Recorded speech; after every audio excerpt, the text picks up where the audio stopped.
for his 4th strikeout already of the game. You mentioned earlier, Emma, just how many pitches he has and can control at any given moment. I don't know if we've seen an Einson at bat with 3 straight fastballs, all season long. The first pitch to Sam Brown. Misses inside for ball 1. Yeah, and especially 3 pitches for the strikeout, too. I mean, very impressive, but he does have so much control. The 1-0 pitch misses inside for ball 2. And that's really what everybody noticed when he was first assigned to Greenville. Here's the 2-0. This is low and outside, ball 3. Was the fact that he didn't walk anyone for over a month. The 3-0. Flips the high and outside corner for a called strike.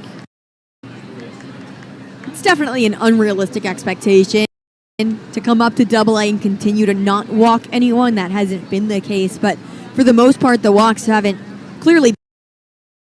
Einson kicks the pitch. Swing and a miss, ball 1. Or excuse me, strike 1. Base runners tagging up.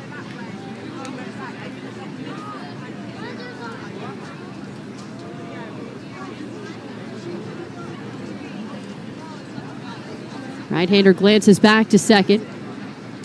0-1. Called strike, low and inside, and Einson, so far a good bounce back at bat against Devin Ortiz. Had in the count early. Einson readies. The 0-2. Curveball swing and a miss, strike 3. After back-to-back walks, he bounces back with his 5th strikeout of the night, and it's back to the top of the batting order with Sam Peterson. All 5 outs so far for Portland. Strikeouts from Anthony Einson. Giving his defense a little bit of a break, easing them into the ball game a bit. First pitch to Sam Peterson, swing and a fly ball hit to left center field. Ferguson over to his left, and he makes the catch. Defense backing him up a bit for Anthony Einson. The Senators strand 2. We head to the bottom of the second. Portland still trailing 1-0 on the Sea Dogs Radio Network, presented by Verizon. Join your favorite on-air personalities for unique perspectives, in-depth interviews, and untold stories from on and off the field. The MLB Network Podcast, presented by New Balance. Saturdays on MLB Network and wherever you get your podcasts.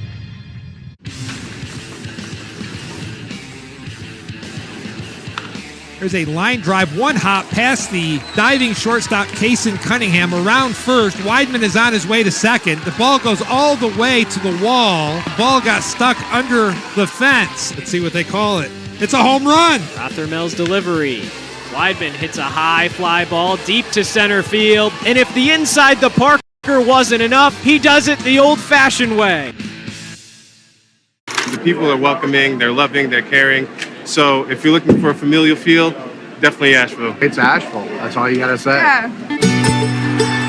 They're excited to be back and back on their feet, so it's been awesome to see the rebuild. Winning or losing, like everybody's there having a good time rooting us on, so I've always enjoyed that the whole year. You play here at the tourist park and you feel like you're back in the old days playing real baseball. Nestled right into the mountains there. That's right on a cliff.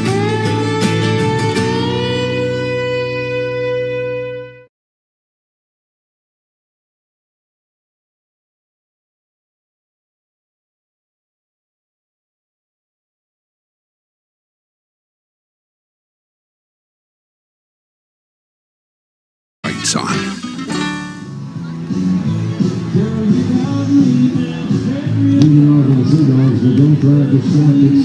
Well, Silas Sisela taking in the ball game from the dugout. Silas, the son of acting manager Kyle Sisela, and he's got a pretty sweet gig as a kid. He's got the full uniform.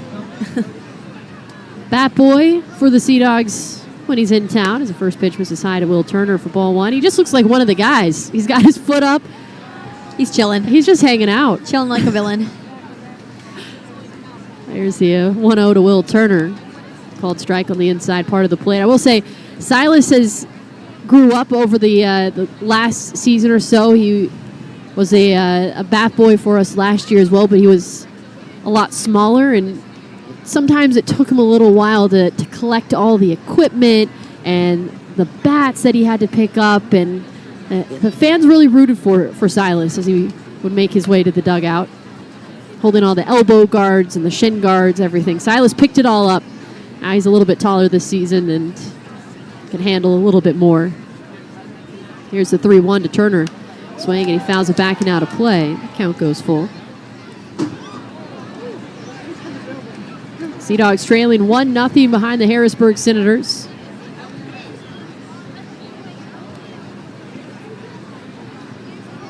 Josh Randall looks in, rocks and fires the 3-2. Swing and a bouncing ball foul first base side, and the count stays full.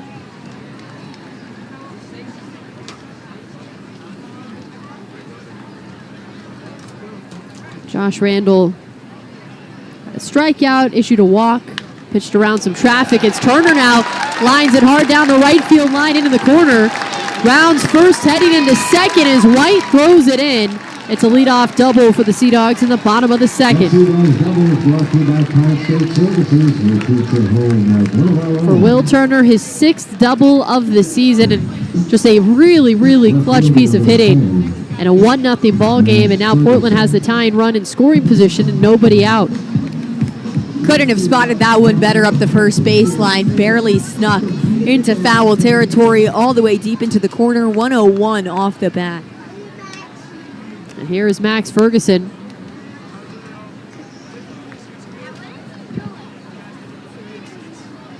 Also stands in on the left side as Turner tags at second. Turner very quick. First pitch. This is high and inside for ball 1. Turner last night scored the tying run in the 9th inning for Portland. Ferguson scored the winning run as Turner is off. Called strike at the plate. Throw to third is in time. Will Turner is caught stealing third for the first out in the bottom of the 2nd inning. Has 15 stolen bases on the year. That's just the 5th time he's been caught. That was just a good throw from Loma Vida from behind the plate.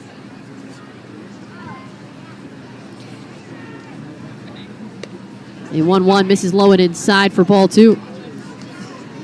It's a big gamble for the Sea Dogs trying to steal third with a lefty at the plate. Nobody blocking that throwing lane for the catcher, so you're betting on either a slow pitch or a bad throw. 2-1, grounds it foul first base side, and the count evens 2-2. That throw came to the plate fast, 90 miles an hour. Perfect throw down the line. Gamble comes up empty. Also erases the leadoff base runner for Portland. Now base is empty with 1 away for Max Ferguson. Sea Dogs continue to trail 1-0, the 2-2. Low it outside, ball 3. Back-to-back full counts worked by the Sea Dogs against Josh Randall. Up to 35 pitches, 22 for strikes. The 3-2 sends it foul straight back into the netting. The count stays full. So even though Will Turner was caught stealing, he worked a 7-pitch at-bat. Here is Max Ferguson, and he will soon see his 7th pitch of the at-bat. So Sea Dogs hitters not going away easily tonight. The payoff. Swing and a bouncing ball hit to the second baseman Pichardo. Lobs it to first, and now there are 2 outs for Abram Liendo. Shortstop number 51, Abram Liendo. There goes Silas Sasela, picking up the bat. Oh, he's got his own nameplate and number. Silas is big time now. The nameplate is also a little smaller, too, so it fits on the back of the jersey. I love that. There's the first pitch to Liendo. Misses inside for ball 1. Same number as his dad, 54. We got to recreate a really special photo between Kyle and Silas pregame as the 1-0 pitch is a called strike on the inside part of the plate. The two of them came just to be fans back in 2019. Silas took a picture in front of the Slugger statue, and we got to recreate that photo earlier this afternoon. It's the 1-1 misses low and inside, ball 2.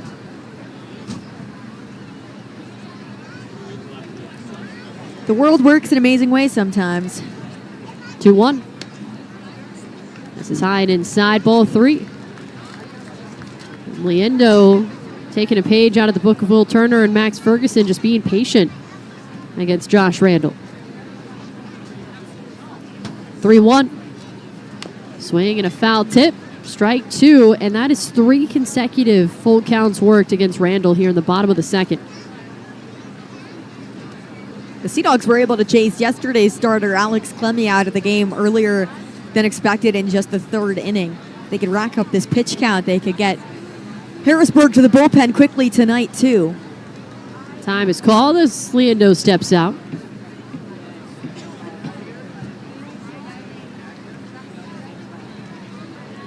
Here's the payoff. Swing and a miss, strike 3.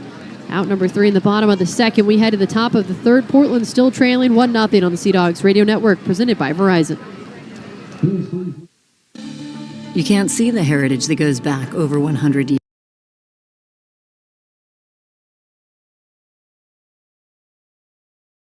Join your favorite on-air personalities for unique perspectives, in-depth interviews, and untold stories from on and off the field. The MLB Network Podcast, presented by New Balance, Saturdays on MLB Network and wherever you get your podcasts. I thought they knocked it out the park, no pun intended. Great fit, too. That's always a big thing. You can never overstate what Hank means. I mean, him and Willie. I mean, to me, they're royalty. This is definitely something way bigger than me, so to just be able to be included in this, absolute honor, man. I just love the name of what I'm representing. Obviously, what's on my back. You know, we celebrate Juneteenth. We celebrate the life of Willie Mays. So I'm just grateful out here, man.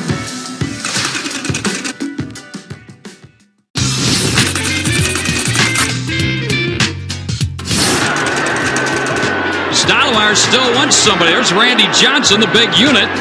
He towers over everybody. Randy's got to change his cap. Oh, jeez. There you go. That looks better. Get that D-backs hat on, Randy.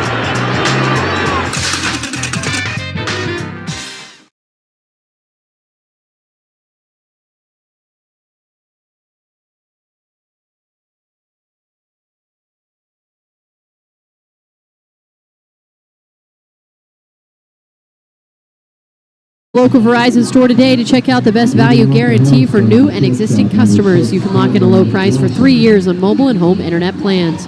Only on Verizon. Additional terms apply. See store for details. Top of the 3rd, the Portland Sea Dogs continue to trail 1-0 behind the Harrisburg Senators. Anthony Ianson on the mound. Cortland Lawson climbing in on the right side. First pitch. Swing, and he grounds it foul third base side for strike 1.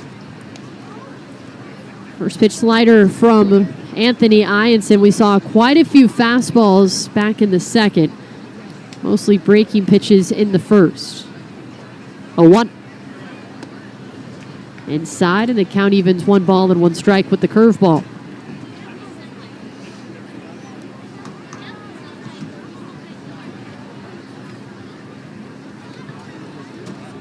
One. Swing, and he drives it down the left field line, heading to the corner. That one drops in. Lawson around first. Ferguson tosses it into second, and the throw just not in time. Lawson slides in safely with a leadoff double in the top of the 3rd.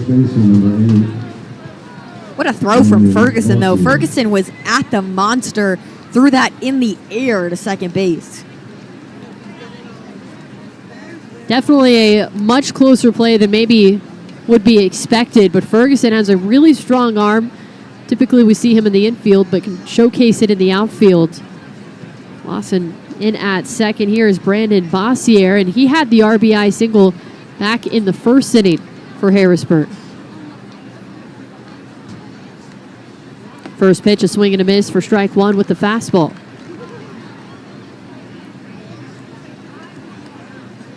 Bossier now up to 30 RBI on the year.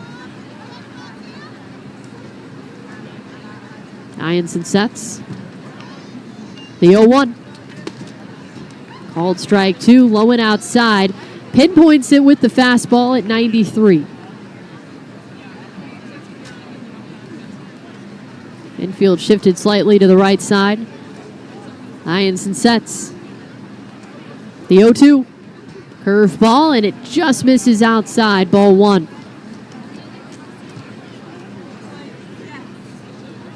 Tries to get Bossier to swing and attempt to make contact with that curveball. Lawson in at second. The 1-2. Swing and a miss. Strike 3 instead goes high and outside with the slider. And that is strikeout number 6 for Anthony Ianson already in the top of the third.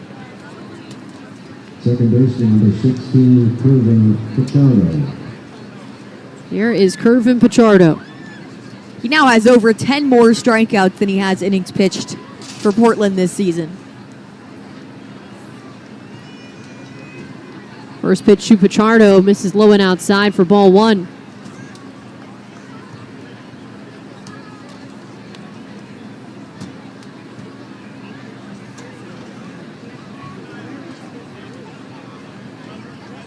Pichardo also a strikeout victim of Ianson. He comes set. 1-0. This is high and outside, ball 2.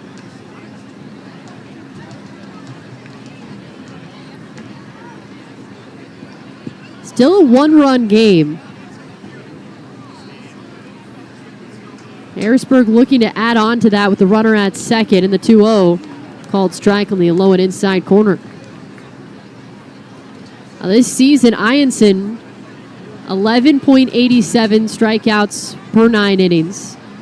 At walk number at 339.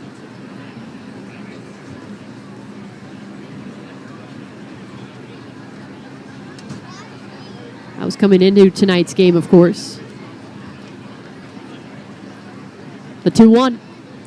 Swing, and he fouls it high and out of play right side. Count evens 2 balls and 2 strikes.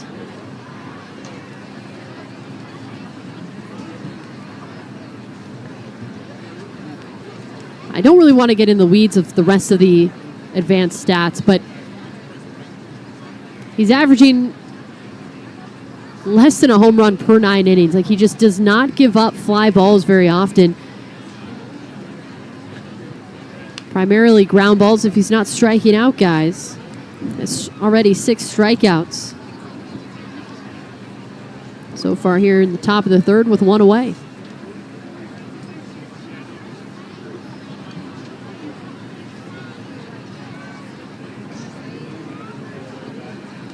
Right-hander sets. Here's the 2-2. Swing and a miss. Strike 3. Another curveball for Anthony Ianson. 7 strikeouts for the right-hander tonight. Designated hitter number 20, Ethan Petrie. Here is Ethan Petrie. 1 on and 2 away. Ianson right now just dominating. That's what makes Ianson a future star. It's the whiff rate. First pitch just misses outside for ball 1. He's up to 52 pitches. Right now, just 2 shy of tying his career high in strikeouts. He sets again, looks to second. 1-0. Inside, ball 2 with the curveball. Out of the 7 strikeouts, 2 have been looking. Rest all swings and misses from Ianson today. The 2-0. Swing and a miss, strike 1. There's the slider, and that slider just has such a short movement to it. Very sharp dive to the outside part of the plate, especially to right-handed hitters like Petrie. 2-1. Grounds it foul, third base side, and the count evens 2 balls and 2 strikes.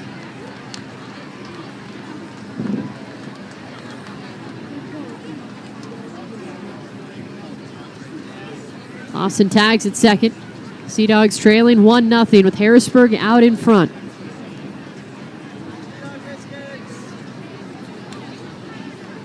Ianson has the signs. The 2-2. Swing and a miss, strike 3. And Anthony Ianson just mowing them down. 8 strikeouts through 3 innings. He leaves it at a 1-0 ball game as we head to the bottom of the third on the Sea Dogs Radio Network, presented by Verizon.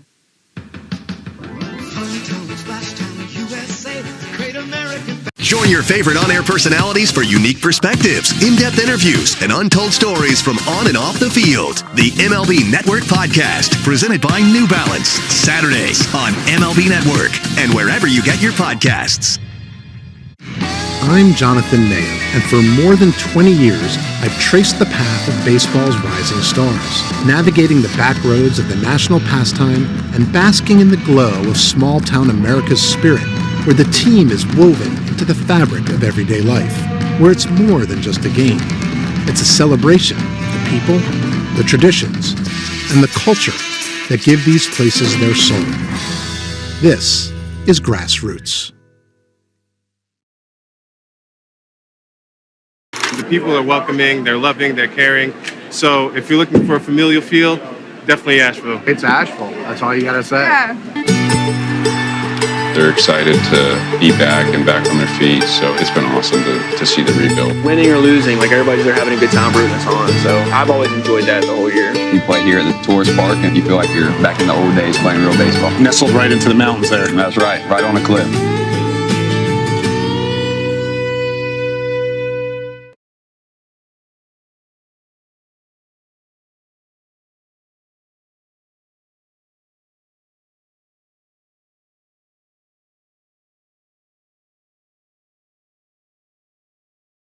Celebrate America's 250th birthday with KM and New England favorite and the hot dogs you choose when it matters most. Enjoy KM at your nearest concession stand or find them at your local grocer. KM, the official hot dog and sausage partner of your Portland Sea Dogs. Bottom of the third, Portland still trailing 1-0. Anthony Ianson, though, has, I would say been dominant, but I don't think that does it justice. Not 8 strikeouts through 3 innings. The first pitch misses outside, and Nellie Taylor for ball 1. The efficiency as well ended that one, I believe, on 54 pitches. His last outing, he had 79 pitches in 3 innings. 1-0 misses low. The count falls to 2-0. The only blemish, really, he had a pair of walks in the second, able to pitch around those and strand 2 runners, and gave up a leadoff double in the first to Sam Peterson, then an RBI single to Brandon Bossier, and even in the first inning, he struck out the side. Just gave up a run. The 3-0 to Taylor. Called strike on the high and inside corner.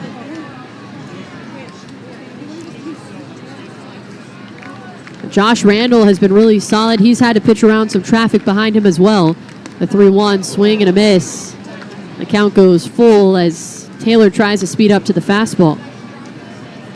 If you go back to that second inning, this is the 4th straight full count for Josh Randall. You talk about efficiency. Ianson, there's the 3-2. Swing, and Taylor golfs it high to right field. White trogs in a few steps. I have no idea where that Waits ball and is. makes the catch. I was hit about 2.5 miles high.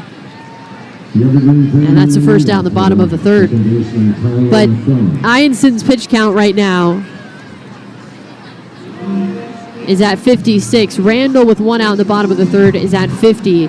Sea Dogs hitters have been really patient. Plenty of full counts worked against the right-hander Randall.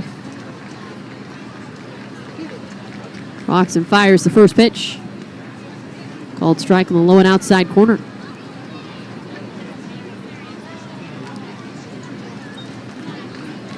Now McDonough struck out on 3 pitches against Randall in the first. So the 0-1 is a called strike, 2 low and outside. Ever since then, though, that's when the Sea Dogs have been a little bit more patient. Fouled off more and more pitches.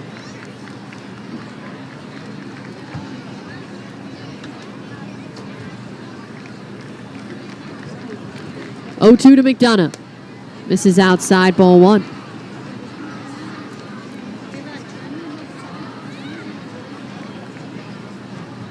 Infield shifted to the right side as Randall rocks and fires. Fouls it back into the seats. The count stays at 1-2. Another fastball for Randall. Looks into his catcher, Loma Vida. Another 1-2. Fouls it into the netting.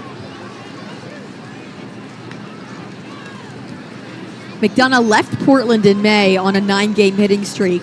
Back in Portland, has 2 multi-hit games in his first 2 games back. 1-2, misses inside, almost hits him. Count evens 2-2. He just hasn't missed a beat. And when you look at his numbers from Portland, he went up to Worcester and just dominated in Worcester, batting over 300 in his time up there. 2-2, low and outside, ball 3.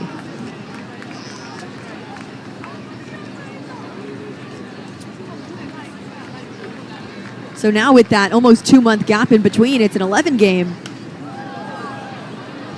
hit streak. Fouls off another. This will be the 9th pitch of the at-bat for McDonough, so already so much better than his first. Here's the payoff. Swing, and he sends it high down the left field line, but foul again. Pitch number 10 incoming. McDonough sent down after Chain came down from the Red Sox to the acquisition of Curtis Mead. Here's the 3-2 ground ball, first base side. Bossier gloves, takes it to the first base bag himself. 3 unassisted for the second out in the bottom of the third. Here comes Jack Winnie.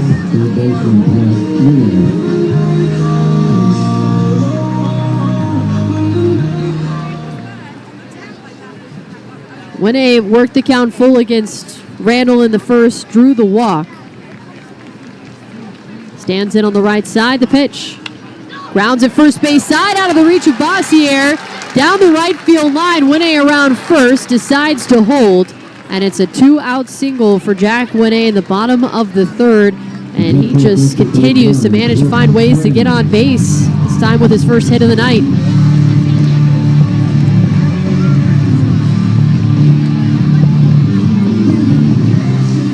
Winnie has 30 hits now in his first 28 games in Portland, batting over 300, showing that hot streak at the beginning was not a fluke. Big lead off of first, the pitch. Swing and a miss by Brandon for strike 1.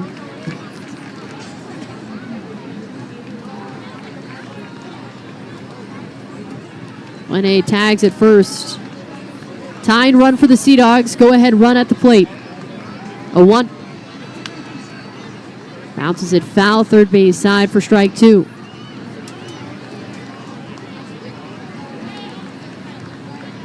No balls, 2 strikes, 2 outs for Brandon. Calls time, picks up some dirt in his non-glove hand. Doesn't like to wear a glove on his right hand. Stands in the box, the 0-2. Swing and a liner over the infield, down the left field line, a base hit. Winnie around second, up to third as Brandon jogs to second. He comes through. The Sea Dogs have runners at second and third with 2 outs in the bottom of the third. Just a bit of a Texas leaguer over the infield. And now the Sea Dogs have the tying run at third and the go-ahead run at second. Here is Ronald Rosario. Made contact with the slider.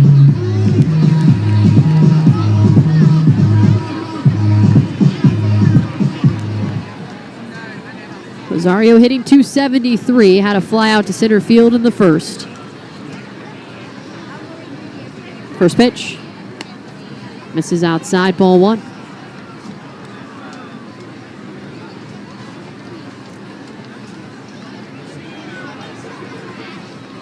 After the fly out by Taylor, ground out by McDonough, it's been a single by Jack Winnie and a double by Brooks Brandon. It's the 1-0 pitch, misses inside, ball 2. Rosario batting .327 this season with runners in scoring position. 2-0. Taps it foul at the plate for strike 1. That bounced up. Did that hit him in the face? I think it bounced, yeah, it might have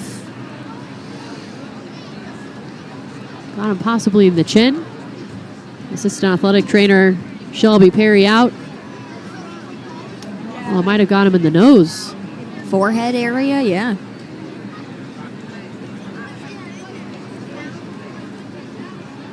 I certainly hope that Rosario I wonder if was his all nose right. is bleeding.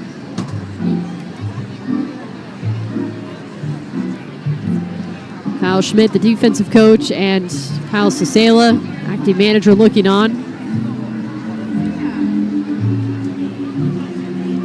Perry with a towel in front of Rosario's face.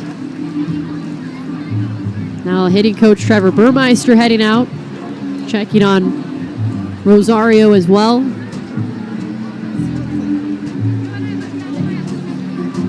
Red towel, red jerseys, red gloves would do a good job hiding if there's any blood coming out of Rosario's nose, but it certainly looks like that's the case. License 471 FEE. Please report to guest services.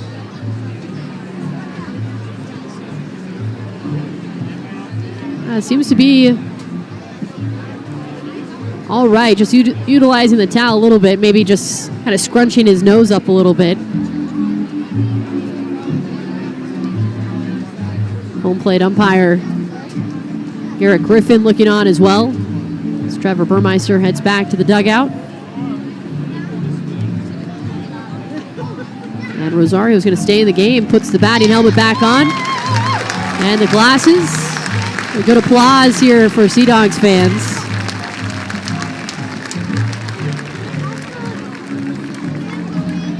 So Ronald Rosario will take some practice swings before he climbs back in the right-handed batter's box. 2 balls and 1 strike to count. So good to see for Rosario as Randall looks in. The 2-1. Outside ball 3.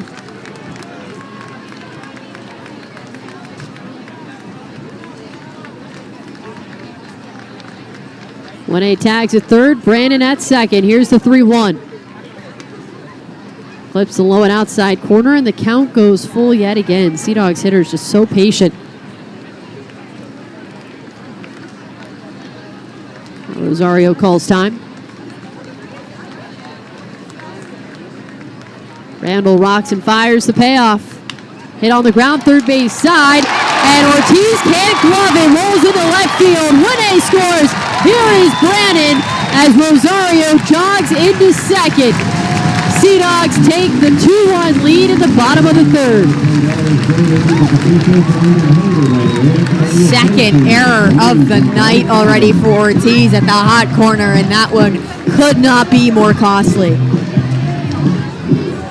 And Portland now threatening to add on more with Nate Baez and Rosario at second.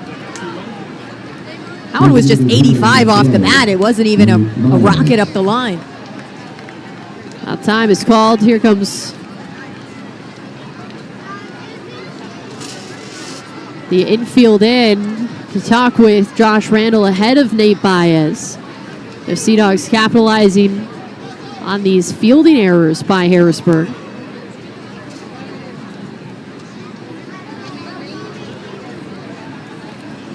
Errors helped win them the game last night. Errors put them in the lead here today.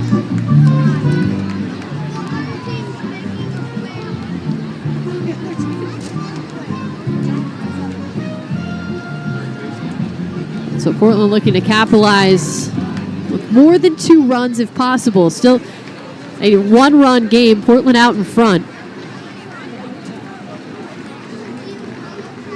Baez grounded into a force out in the first inning. The pitch. Swing and a foul tip for strike 1.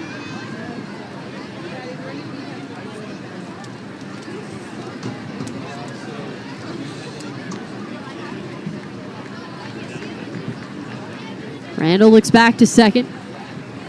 The 0-1. Swing and he grounds it foul third base side towards the dugout for strike 2.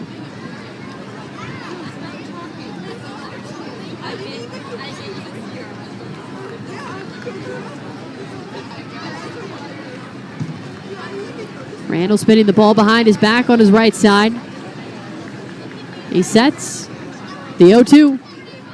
Inside and high, ball 1, and Baez says he was hit by a pitch. I think it grazed his elbow guard. Takes off his gear, and the inning continues for Will Turner after the hit by pitch. Yeah, right there, just got him on the elbow. Luckily, he does have that guard. Now Portland has runners at first and second with 2 away in the bottom of the third. The pitch. This is inside ball 1. Sea Dogs went quietly for the first and second outs of the inning. Looked like Randall is just going to keep on cruising through, but that win-A hit, the Brannon double, an error and a hit by pitch, 4 straight base runners. A 1-0 called strike on the outside part of the plate.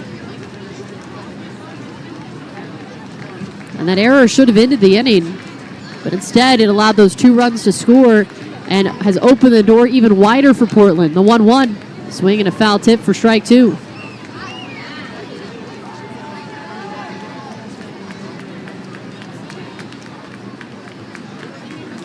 Turner with a double in the second to lead off the inning. Then he was caught stealing third. Randall sets the 1-2.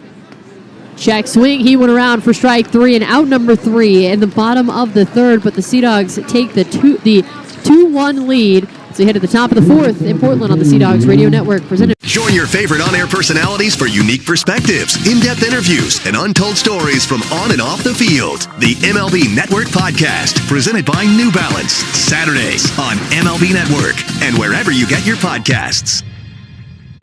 I'm Jonathan Mayo, and for more than 20 years, I've traced the path of baseball's rising stars, navigating the back roads of the national pastime and basking in the glow of small-town America's spirit, where the team is woven into the fabric of everyday life, where it's more than just a game.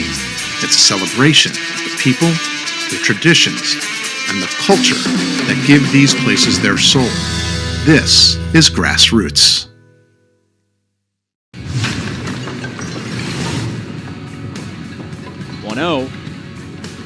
Fastball, teeing off in a left field, Ortiz, chasing it back, Alvarez, track, wall, it is out of here. D'Angelo goes yard for the first time in his professional career. He points out to right field, and D'Angelo Ortiz has done something he has never done in his professional career. He's done it in batting practice, but now he gets to do it in a real game.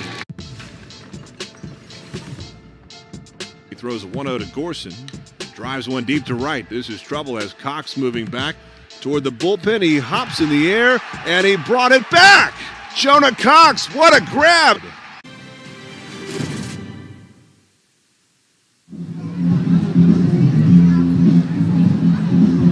Top of the 4th inning, back in Portland. Sea Dogs out in front 2-0. More on that on the play-by-play. Here is Perry Ketai.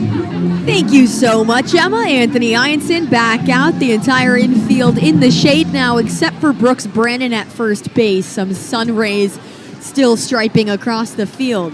Ianson faces off against Caleb Lomavita. First pitch, swinging and missing. Strike 1 goes after that slider on the inside part of the plate.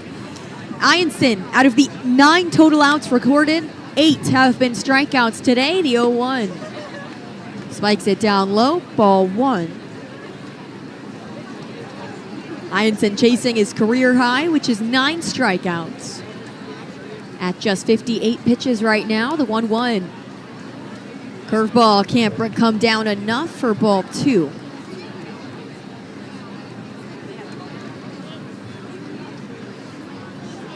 Lomavita still like a statue on the right side. 2-1, high fly ball, center field. Turner comes in a couple of steps, tripped up at first, but collected his balance and makes that catch in center field.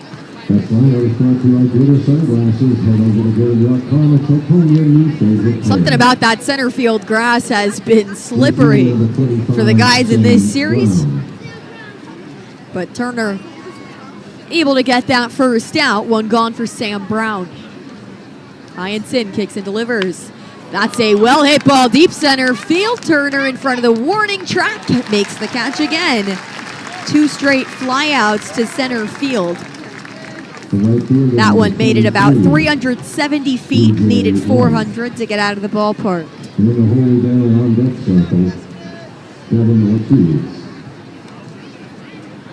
Ball below the zone. 2 balls, no strikes. Ianson quickly retired the side after that and stranded both those base runners. The 2-0. Swing and a miss. Strike 1 brings the fastball at 93.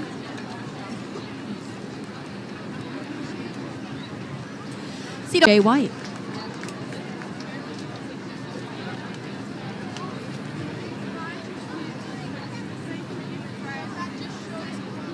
Ianson comes set. The payoff.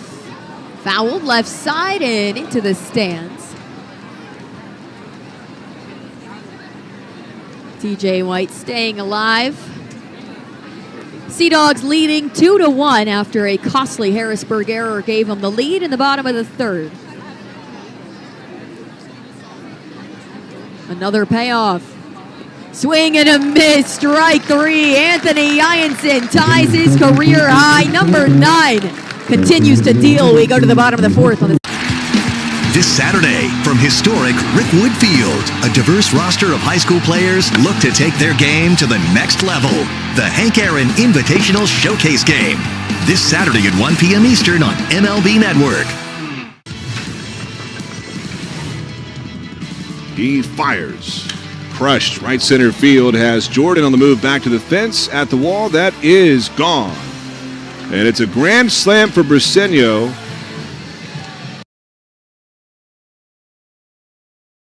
You can own a piece of the minor league game. MILB Auctions lets you bid on game used and autographed bats, balls, jerseys, and more, with items added all season long. Want a piece of the minor league game? Visit MILBauctions.com. Gosh, we've gone to Sea Dogs games since we were kids. I've been coming to see the Sea Dogs for the last 30 years. Great experience. Everybody here is just bends over backwards to help people out and wish the world was like it is right here at the ballpark. We've always wanted to be more than just a baseball team. We want to be strong, active, contributing members of the community. And I think that effort is seen by the people and the fans, and they want to support that effort.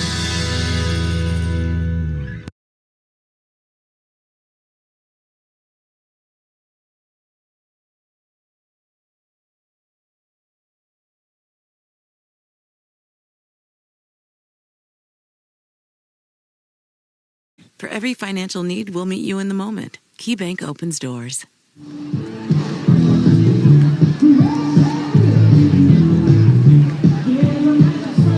off of the Sea Dogs, the left fielder of the town, Max Ferguson.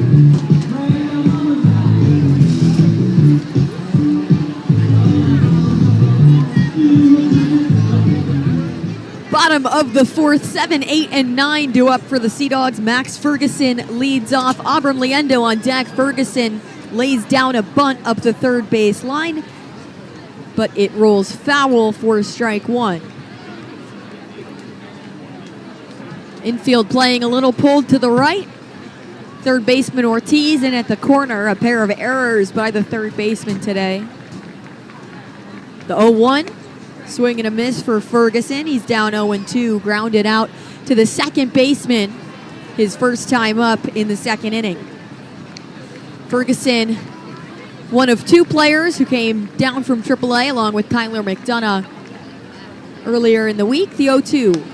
Spears across the plate for strike three. Went after a pitch high and outside, and it's a 3-pitch strikeout to lead off the inning. Sea Dogs in front 2-1.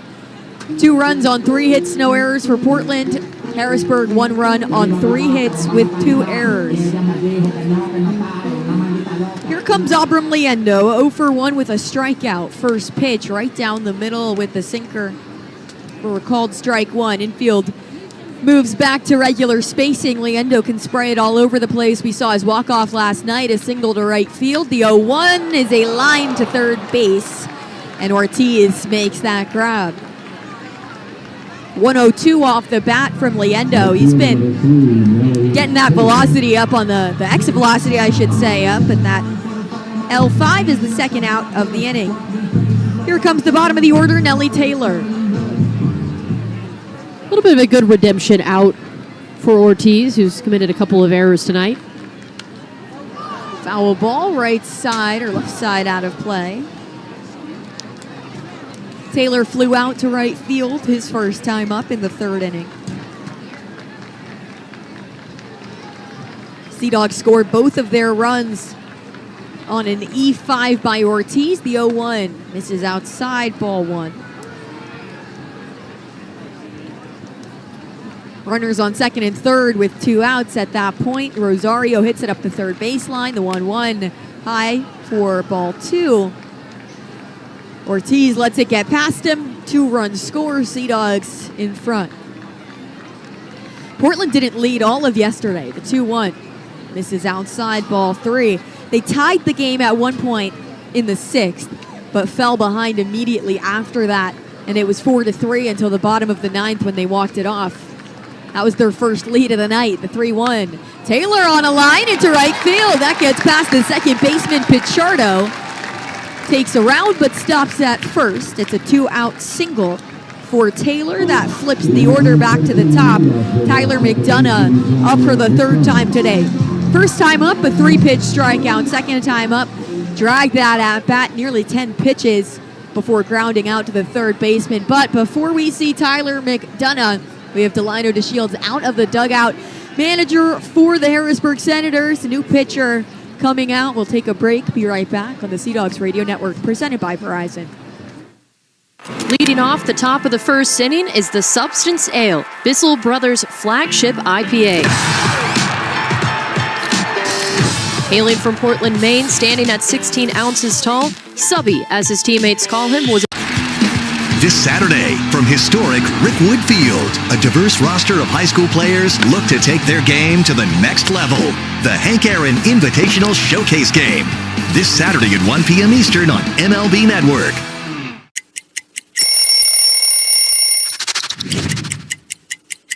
So Rockies is really like where my major league career really took off. You know, it was a special time in my life, 7 years with the team. And this jersey in particular, 2018 postseason patch on it here. So I've always kept all these jerseys with the patch on them because that's what it's all about. It's getting to the playoffs and trying to win the championship. You know, the black jersey with the cutoff, not a lot of teams rock the cutoff anymore, but this is a jersey we wore all the time in Colorado. You can own a piece of the minor league game. MILB Auctions lets you bid on game used and autographed bats, balls, jerseys, and more, with items added all season long. Want a piece of the minor league game? Visit MILBauctions.com. I'm Jonathan Mayo, and for more than 20 years, I've traced the path of baseball's rising stars, navigating the back roads of the national pastime and basking in the glow of small-town America's spirit, where the team is woven into the fabric of everyday life, where it's more than just a game. It's a celebration of the people, the traditions, and the culture that give these places their soul. This is Grassroots. The 4th, the Sea Dogs have a runner on first, Nellie Taylor, with the 2-out single. New pitcher into the game, Kyle Luckham, a 6-6 record, .534 ERA, faced the Sea Dogs on Wednesday, got the win. Just 1 inning pitch, though, allowed 1 hit with 1 strikeout. Here's Tyler McDonough, but first a pickoff towards first. Nellie Taylor dives back in safely.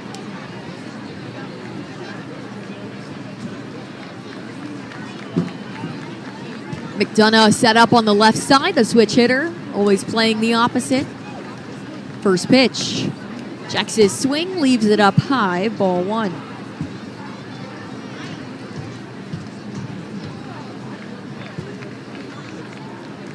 Back foot on the back chalk of that left-hand box. The 1-0. Dragged it outside, 2 balls, no strikes. Taylor very quick at first. Not sure the Sea Dogs will risk a steal here on 2 outs, but Taylor is the team leader in that category with 22. Luckham fires. High and outside, 3 balls, no strikes to Tyler McDonough. Jack Winne on deck, who's reached twice today, a walk and a single. Would love an opportunity with runners on base. 3-0. Misses down low. It's a 4-pitch walk out of the bullpen with 2 outs to Tyler McDonough. Runners on first and second, and both of them very quick as Jack Winne steps in on the right side.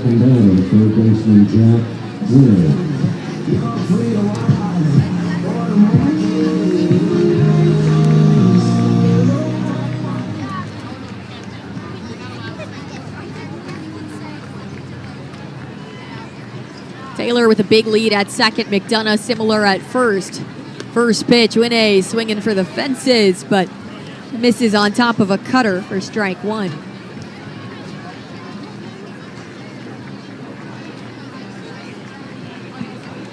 Infield straight up. Middle infielders pinch towards the middle. The 0-1. Low and outside. Count evens at 1-1.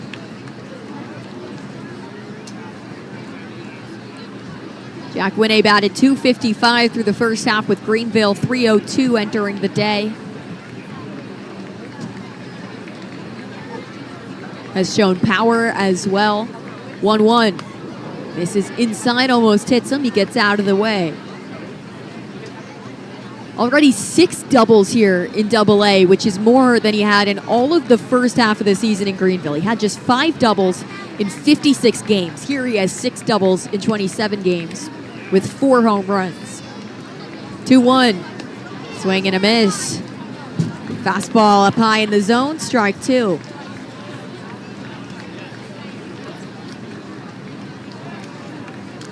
Runners on first and second for the Sea Dogs, holding on to a 1-run lead.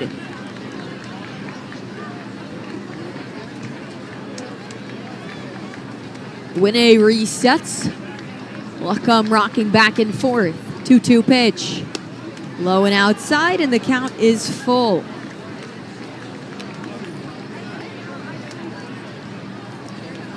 One more ball would load the bases. In their last 2 innings, Portland's had all their base runners on with 2 outs. Payoff pitch. Fouls it back. Sea Dogs runners both off with the pitch. Full count, 2 outs. That's the way it goes. So Taylor and McDonough make their way back to their respective backs.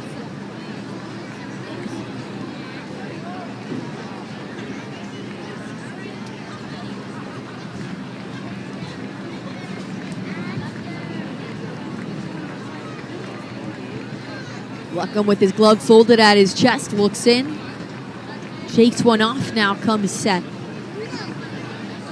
3-2. Inside, ball 4, and the bases are loaded for Brooks Brannon.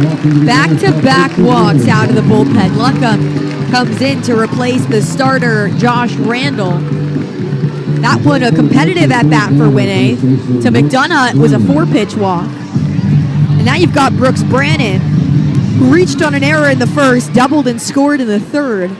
Stepping in on the right side, trying to do maximum damage. First pitch, right down the middle with a sinker. Strike 1. Crowd trying to get behind Brannon. Add some insurance runs on for Portland. 0-1.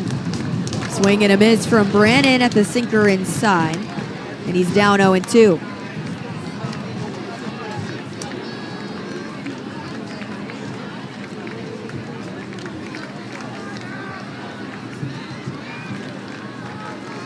Bases loaded, 2 outs, 0-2 count. The pitch. Outside, ball 1.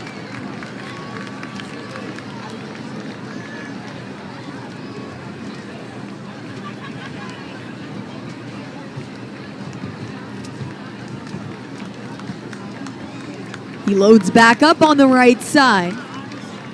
Another pitch. Another ball outside. 2-2.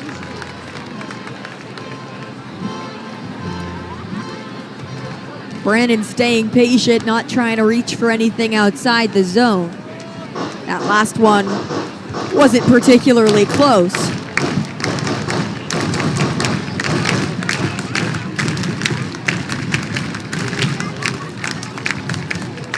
Two. Swing and a miss. Strike 3. Got him with the cutter, and the Sea Dogs leave the bases loaded. They lead 2-1. We head to the top of the 5th. Sea Dogs Radio Network, presented by Verizon. This Saturday, from historic Rickwood Field, a diverse roster of high school players look to take their game to the next level. The Hank Aaron Invitational Showcase Game. This Saturday at 1 p.m. Eastern on MLB Network. McDonough's throw. Fastball called deep to right field. That's number 10. Fastball hit to the gap in right center field. On his way to third base where he'll be in standing. 2-0. That's hit high and deep to right center field. 2-run double. Well, King hitting .229 to start off the season. Slaps it to left field, and there it is. The Columbia Kid gets a cycle.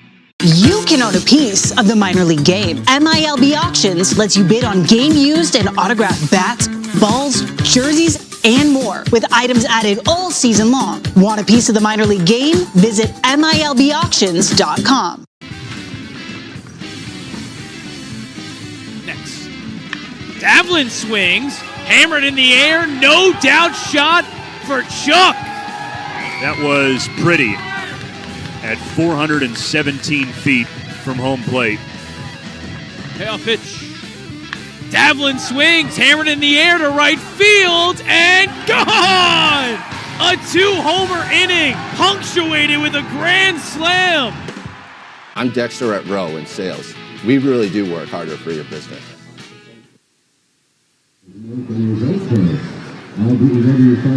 Top of the 5th inning. Sea Dogs lead 2-1.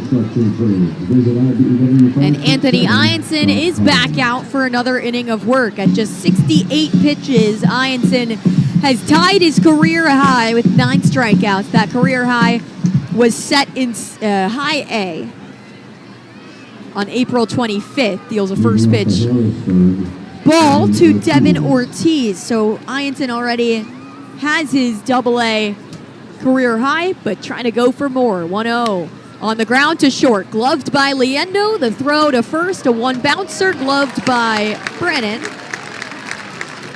And that is, I believe, the first play that Abram Liendo has made at shortstop. Yes, it is, because Ianson has recorded so many outs via strikeout or flyout. That's actually the first ground out of the day.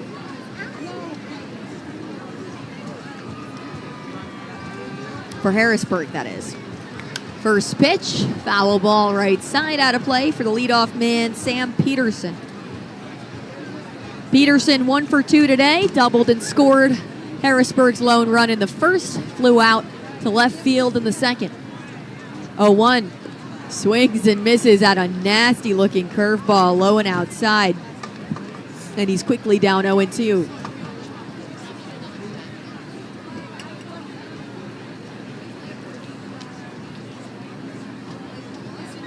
Ianson ready is the pitch. Bounced in the dirt, gets away from Rosario behind the plate. Rosario is still out there. A bit of a scary moment earlier when he was at bat. The ball fouled straight down and then bounced back up into his nose. Might have had a bloody nose, was attended to by the trainers, but got back in there, put the ball in play. It was an error that scored 2 runs. 1-2. Swing and a miss. Strike 3, Anthony Ianson. Strikeout number 10, a career high. Shortstop number 6. 2 up, 2 down here in the 5th for the best pitching prospect in the Red Sox organization. With that, pitching coach Juan Rivera out for a quick chat, not more than a second, with Ianson and Rosario. Infield moves back to regular depth as Cortland Lawson steps up with the bases empty. Ianson allowed 1 run in the first inning, 3 scoreless since then. First pitch to Lawson. Beautiful cutter outside part of the plate, called strike 1.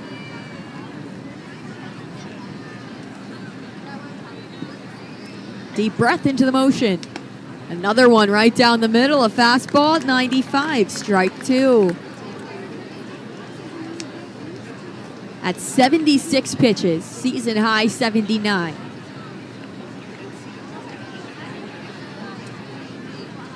Oh, 0-2 count, 2 outs. Ianson delivers. Lawson barely got a piece of that, just skitters away from Rosario behind the plate. Count stays at 0-2.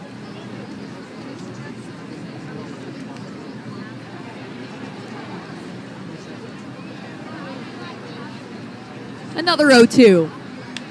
Liner left field, that gets down into the deep corner. Lawson rounds first, heads to second as Ferguson finally gets there. Lawson slows up, and that's a 2-out double. First baseman number 8. Second double of the day for Cortland Lawson. And in the holy door on Black Circle, Ferdinand Pachado. Number 12 and 13 of the season. And with that, it was batter to batter for Reinson, was trying to get out of the fifth. But acting manager Kyle Cicela is out of the dugout, and that will be the day for Anthony Ianson. Goes 4 2/3 with a career-high 10 strikeouts, 78 pitches, and we'll take a break. Be right back on the Sea Dogs Radio Network, presented. This Saturday, from historic Rickwood Field, a diverse roster of high school players look to take their game to the next level. The Hank Aaron Invitational Showcase Game.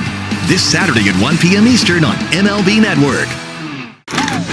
You could describe Tulsa as a big, small town or a small, big city. Tulsa is a very mixed city of arts and film and sports. I mean, it's a true melting pot of all kinds of things.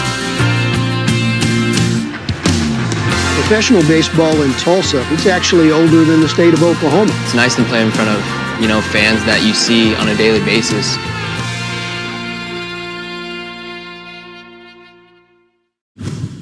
We're repping the Birmingham Black Barons today, and it's really awesome. The uniforms look really cool. It's awesome. I like the look. The band kind of pops. So yeah, I like the whole get up. It's a good attire. We got the Birmingham across the chest. We got the Birmingham Black Barons on the side too, which is super cool. Just the history of all of it. I think the hats are pretty sweet too. You got the 3 Bs. This is remembering the people that came before us and what they did for this game and how they improved it.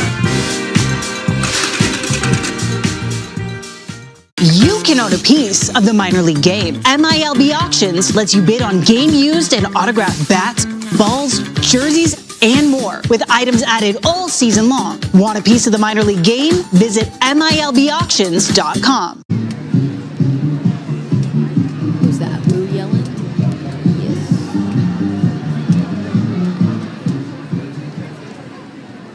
Two outs in the top of the fifth. Brandon Bossier at the plate with a runner on second. Jeremy Wu Yelland first out of the bullpen for the Sea Dogs. We saw Wu Yelland 3 days ago, Tuesday of this week. Here's the first pitch, called strike with the cutter.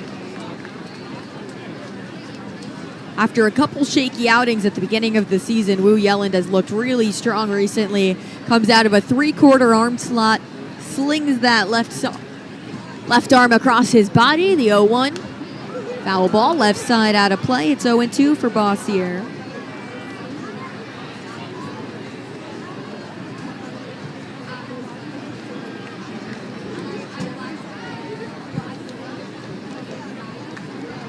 Wu Yelland, 10 strikeouts in his last 5 innings of work as the 0-2 misses inside, ball 1.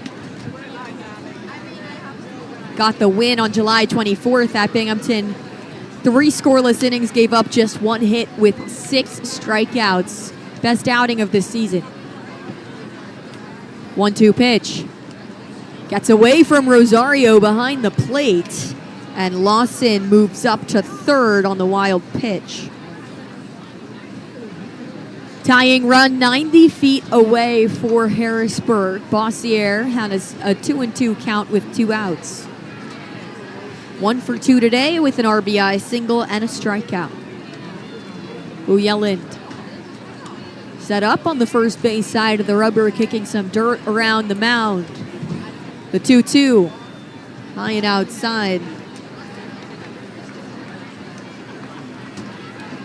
Scoreboard says 3-2. That is 3-2.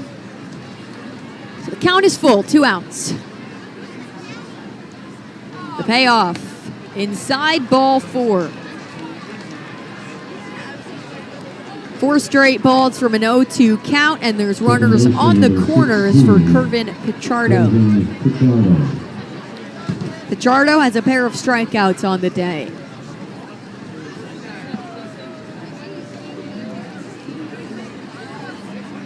Four hits for each team, 2 errors for Harrisburg have been the difference makers. First pitch, Pichardo on the ground to third base. That gets through. It's an RBI single. Winne and Liendo both lay out, but they come up empty. It's 2-2 in the top of the 5th.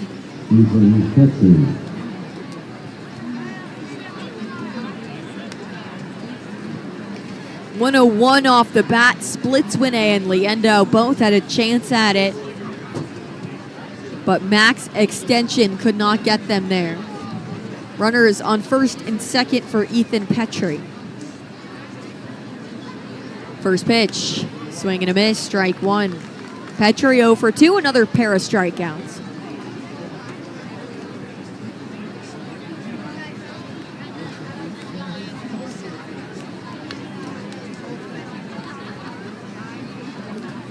A 1. Runs in on the batter for ball one. We're yelling to lefty working against the righty Petrie.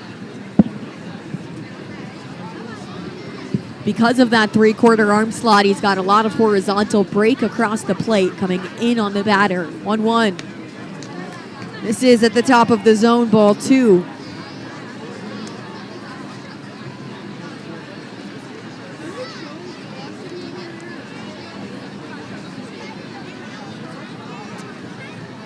Wu Yelin kicks and deals. Called strike on the outside part of the plate with a slider. 2 balls, 2 strikes, 2 outs, 2 runners on base in a 2-2 ball game.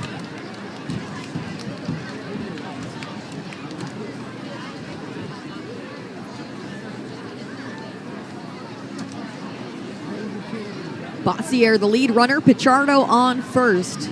2-2 pitch. Swing and a miss, strike 3. Wu Yelin strands a pair, but Harrisburg gets that tying run. Brand new ball game. To the bottom of the 5th we go on the Sea Dogs Radio Network, presented by Verizon. Join your favorite on-air personalities for unique perspectives, in-depth interviews, and untold stories from on and off the field. The MLB Network Podcast, presented by New Balance. Saturdays on MLB Network and wherever you get your podcasts. I'm Jonathan Mayo, and for more than 20 years, I've traced the path of baseball's rising stars, navigating the back roads of the national pastime and basking in the glow of small-town America's spirit, where the team is woven into the fabric of everyday life, where it's more than just a game. It's a celebration of the people, the traditions, and the culture that give these places their soul. This is Grassroots.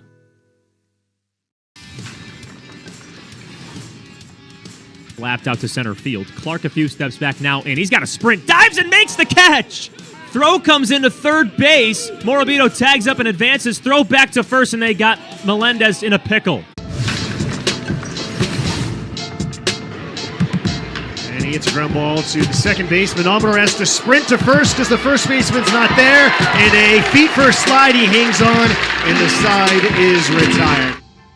You can own a piece of the minor league game. MILB Auctions lets you bid on game used and autographed bats, balls, jerseys, and more, with items added all season long. Want a piece of the minor league game? Visit MILBauctions.com.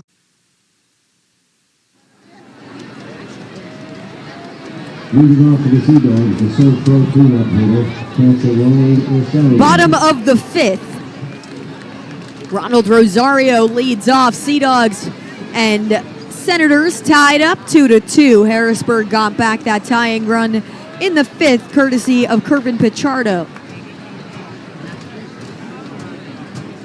First pitch to Rosario. Swings and misses for strike 1. He's 0 for 2 today, but his error in the 3rd brought 2 runs home to score. 0-1. Soft grounder, staying fair up the first base line. The catcher turns, throws to first, and hits the batter in the back. So, Rosario is out. Can't say I understand that rule of the game. I don't think this should be like dodgeball where you can bean a runner, but that is the case. So Rosario is out.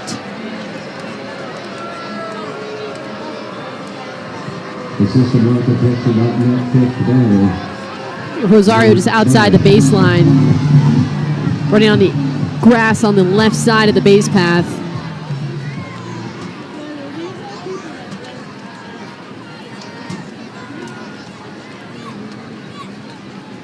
First pitch to Baez off the end of his bat foul.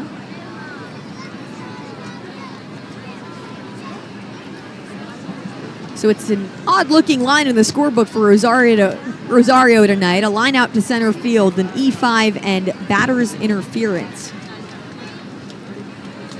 0-1. Baez fouls it straight back, strike 2.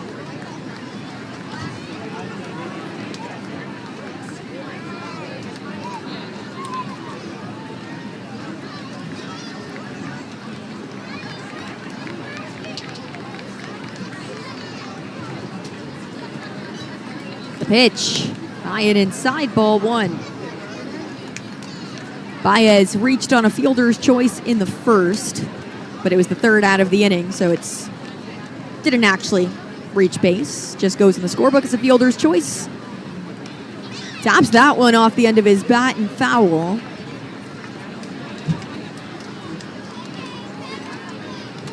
Baez was also hit by a pitch in the third. It barely grazed his elbow guard.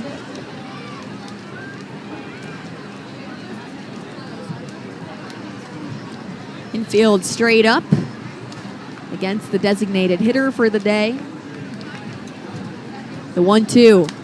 Baez skies it down the first base line. That looks like it'll stay in play for Bossier, and he makes the grab in foul territory.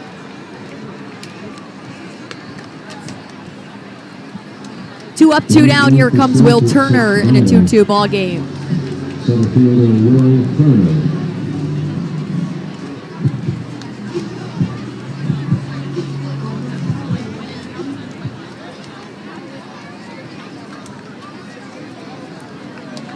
Turner taps the plate, digs in. First pitch. A little late on the fastball at 94, strike 1.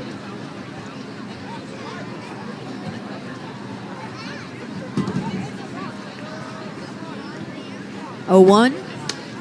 This is up high. Turner doubled in the second to lead off the inning, but was caught stealing at third.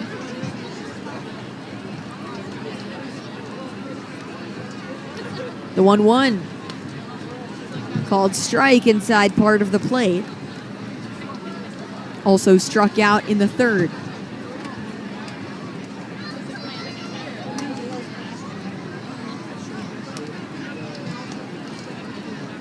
Luckham fires. Outside, ball 2. Count evens up. Will Turner batting 183 on the season, but his on-base percentage of .377, 9th best in the entire Eastern League.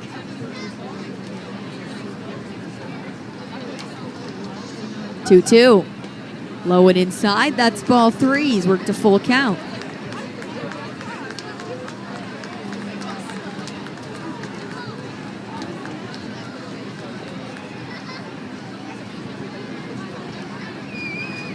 Ferguson waiting in the wings for his turn. Here's the payoff.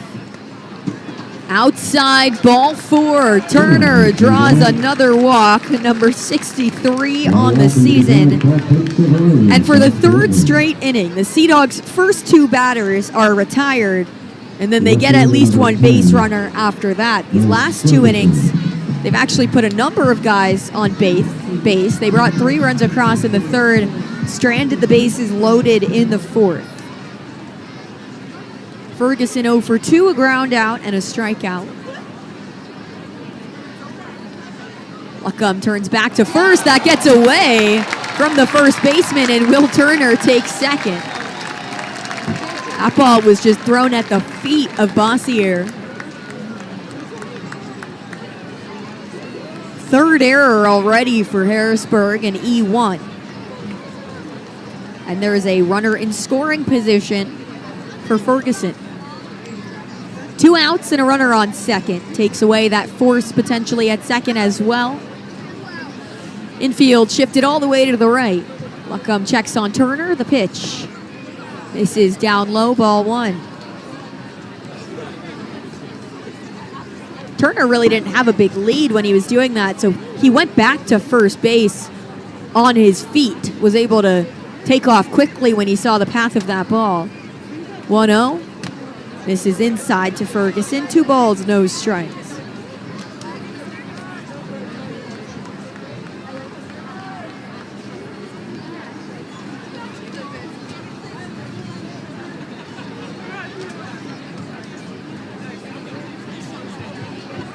The pitch hit well to center field, but straight at Sam Peterson, who makes the catch for the final out of the inning. Sea Dogs strand a runner in scoring position. We stay tied to the top of the sixth on the Sea Dogs Radio Network. Leading on. This Saturday, from historic Rickwood Field, a diverse roster of high school players look to take their game to the next level. The Hank Aaron Invitational Showcase Game. This Saturday at 1 p.m. Eastern on MLB Network. 364, 3 homers, 6 driven in there. He swings at the 0-2, fly ball into center, turns around and is gone. His first time to left, he swings at the first pitch and he cracks one, and that ball is gone. 1-2 to Garcia, breaking ball, swung on, hit high in the air to left. That baby sails out of here. 3 at-bats, 3 home runs. 5 for 5 game for Joe Stinson Garcia.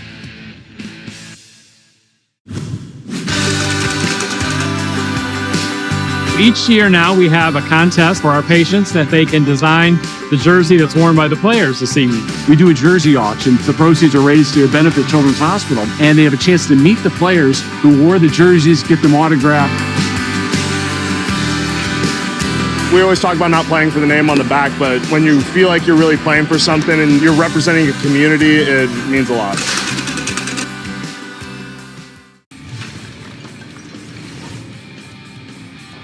Swinging a ground ball toward the middle. Diving stop by Kim. Flips from his glove to second. Noah Miller there covering the bag. And what neat glove work there by Hae-Sung Kim.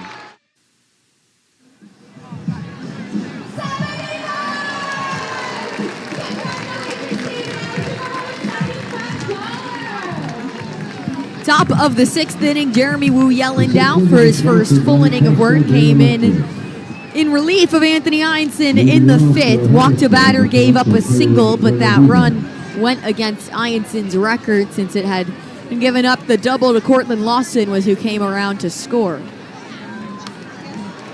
First pitch, foul ball, backing out of play for Caleb Lomavita.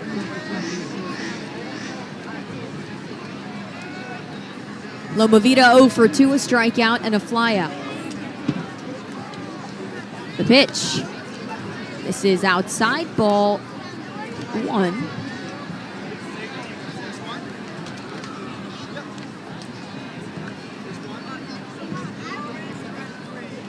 Wu Yellen fires.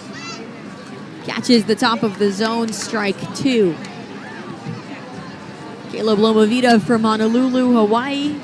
Played at Cal Berkeley. And the 1-2. High and outside, ball 2. 2 for 8 in this series entering the day. Now 2 for 10 with a walk and 3 strikeouts. 2024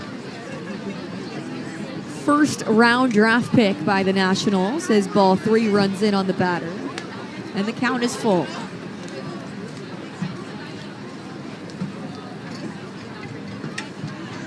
Wu Yellen has the fastball, sinker, cutter, and sweeper. That one was the sweeper. Here's the payoff. Foul ball, all back right over our heads.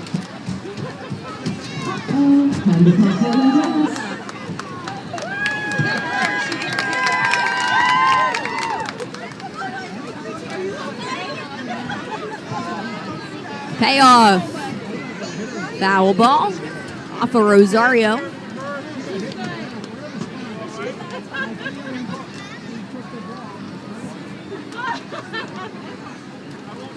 Count stays at 3-2. 2 straight foul balls from Lomavita. Here's the payoff. Inside, ball 4. A competitive 8-pitch at bat, and Caleb Lomavita draws the leadoff walk. Top of the 6th. Sam Brown now at the plate, a lefty who bats 7th today. The defense moves to the right. A runner on first. First pitch. Swing and a miss at the fastball. Strike 1.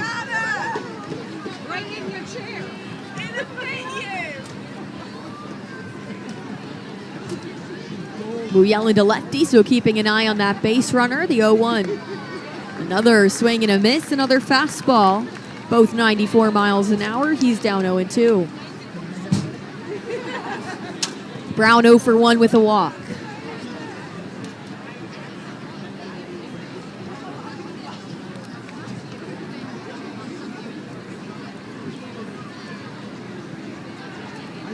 Yelland comes set the pitch. This is outside by the width of a baseball.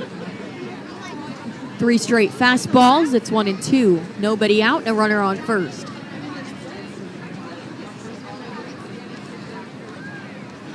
The pitch. Fouled left side.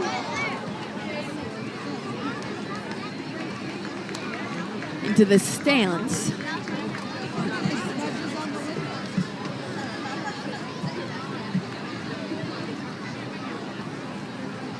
Brown right under these. Here's the 1-2. Barely gets a piece of it again. Another foul ball, 3 straight.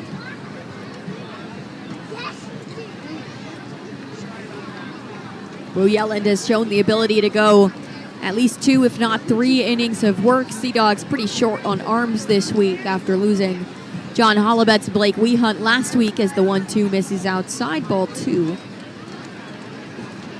So they're really trying to stretch these relievers.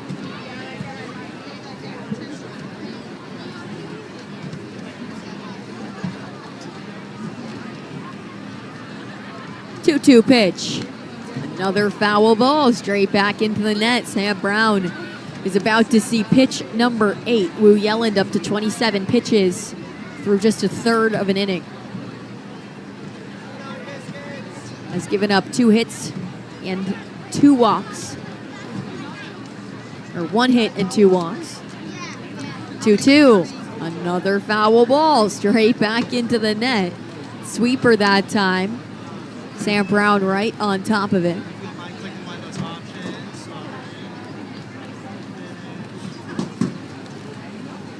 Top of the 6th, we're tied at 2-2 at Delta Dental Park. The pitch. Pop up, shallow center field. Liendo is back on it, calls everyone off. Turner right behind him, but Liendo makes that catch. All the way out in the middle of center field. The shortstop gets it done for the first out of the inning.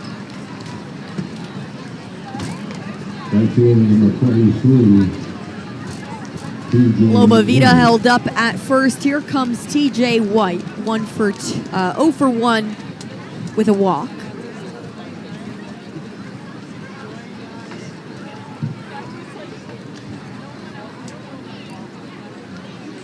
First pitch. Right down the middle at the top of the zone. A slider is a called strike 1.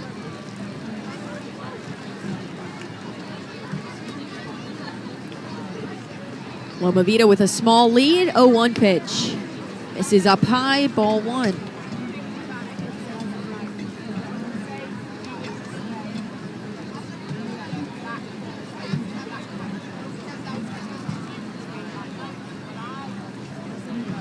Yellen fires outside, ball 2.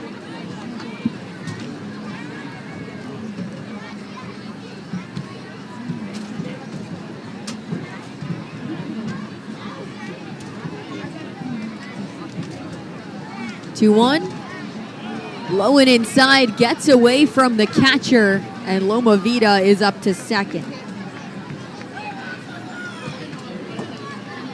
A slider that just kept on traveling low and inside to the right-hander. And he is ahead in the count, 3-1.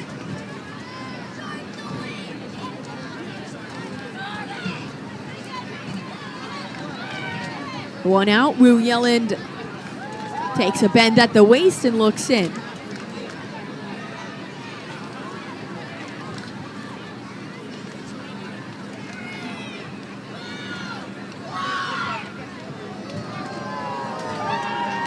High and outside, ball 4. Third walk of the night for Jeremy Wu Yelland.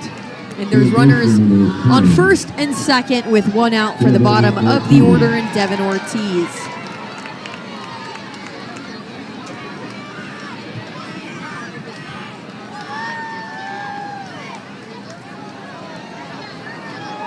That brings the infield in for a quick meeting. Rosario out to the mound. really just the right side of the infield. First baseman Brannon, second baseman McDonough over for a chat. Leando and Winne stay posted up in their spots.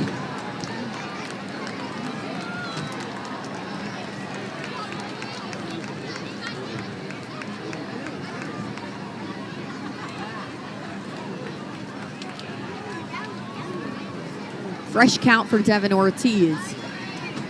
First pitch. High and outside, ball one.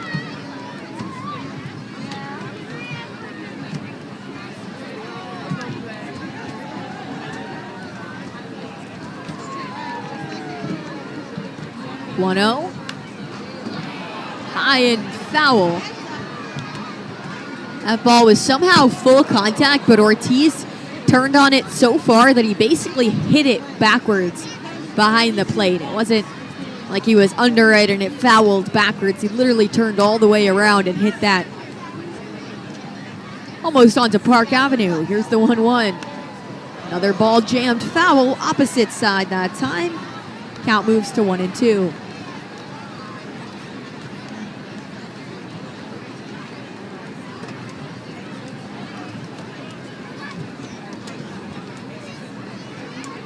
Lomavita on second, White on first. Both walked against Wu Yelland. The 1-2. Another foul ball, right side out of play. Wu Yelland at 37 pitches has recorded 2 outs.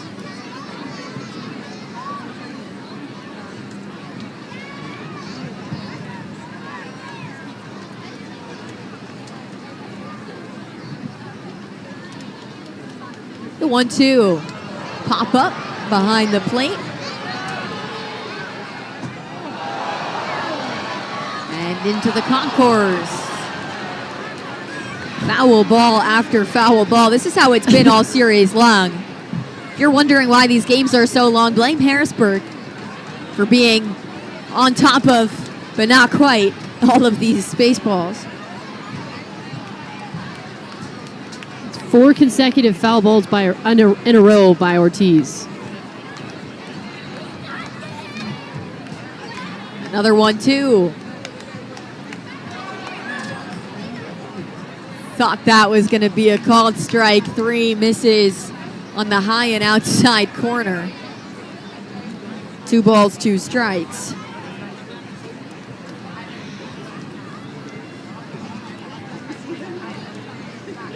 The pitch, low and inside, and the count is full.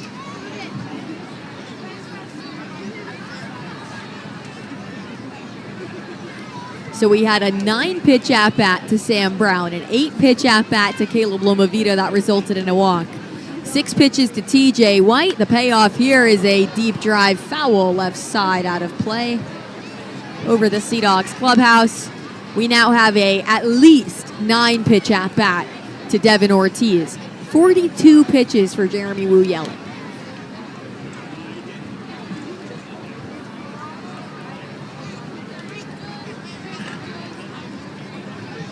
He calls time and steps off.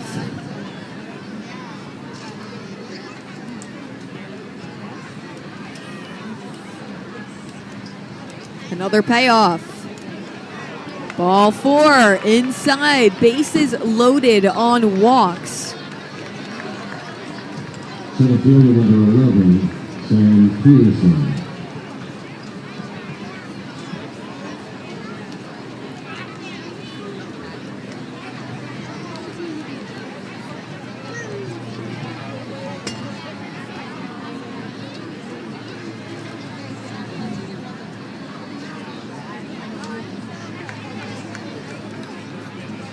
First pitch to Peterson. This is up high for ball 1. 31 pitches for Jeremy Wu Yelland has resulted in 1 out and 3 walks.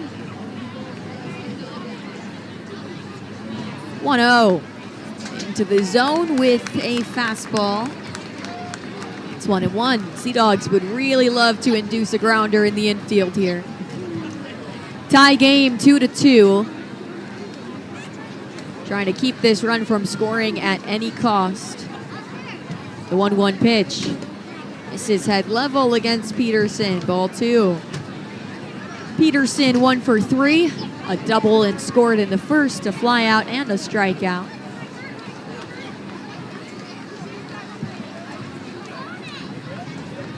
Wu Yellen delivers. Called strike 2 with the slider right in the middle of the zone.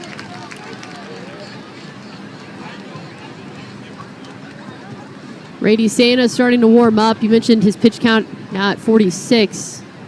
Over 30 of those have been in this inning. 2-2. Misses high and outside. Ball 3. Another full count. Nowhere to put him. Big pitch coming for Jeremy Wu Yellen.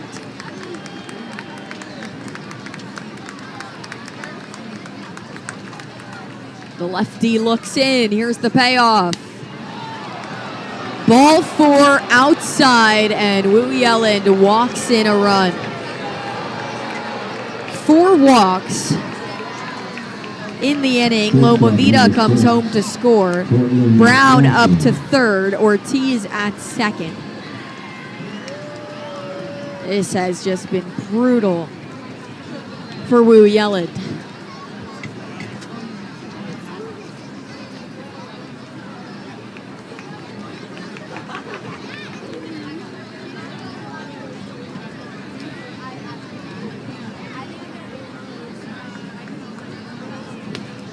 First pitch misses inside for ball 1 to Cortland Lawson, and that's all it takes for acting manager Kyle Sasela to come out of the dugout, make the call to the bullpen. The day is done for Jeremy Wu Yellen.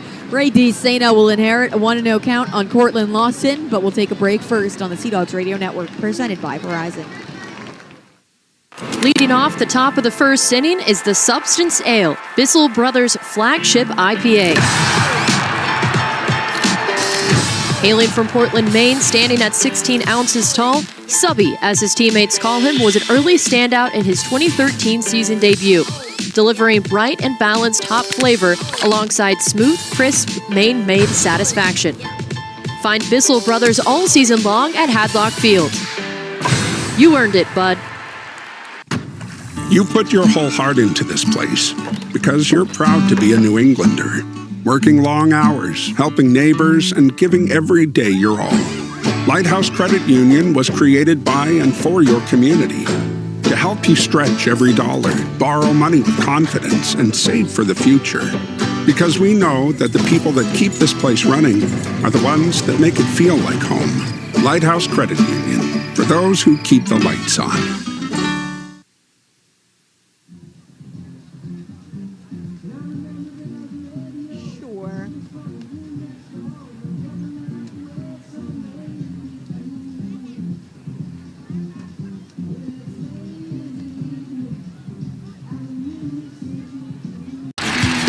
This Saturday, from historic Rickwood Field, a diverse roster of high school players look to take their game to the next level.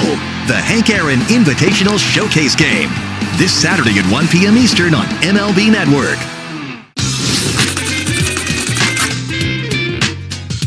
Tip of the cap, and now here we go.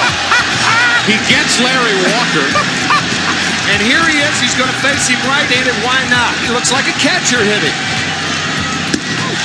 And now he's back to the left side. And a 2-out walk. So Walker reaches base after that first pitch. It was like the flyby here right after the anthem.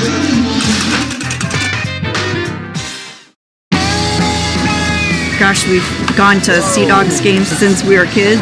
I've been coming to see the Sea Dogs for the last 30 years. Great experience. Everybody here is just bends over backwards to help people out and wish the world was like it is right here at the ballpark. We've always wanted to be more than just a baseball team. We want to be strong, active, contributing members of the community. And I think that effort is seen by the people and the fans, and they want to support that effort.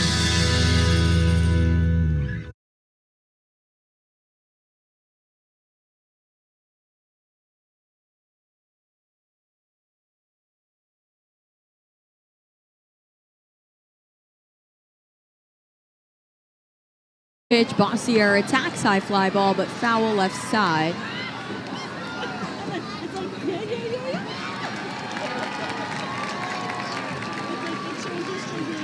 Ray DeSena, 1-2 record, 5 saves, 3.63 ERA.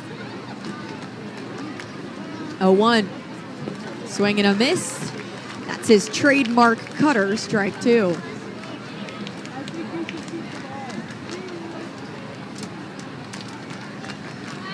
Harrisburg has doubled their total here in the last few moments. Walked home a run, drove in a run with a single. 0-2. Swing and a miss, strike 3. A 3-pitch strikeout for A.D. Sena, and that's an important second out in the inning. Bases stay loaded for Kervin Pichardo, who came through in the 5th with an RBI single. Second baseman number 16, Kervin Pichardo. Or not an RBI single. Yes, it was. It was an RBI single.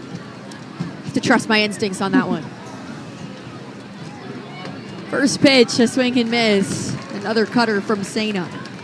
It's a good sign when that pitch is working for him because it is his deadliest.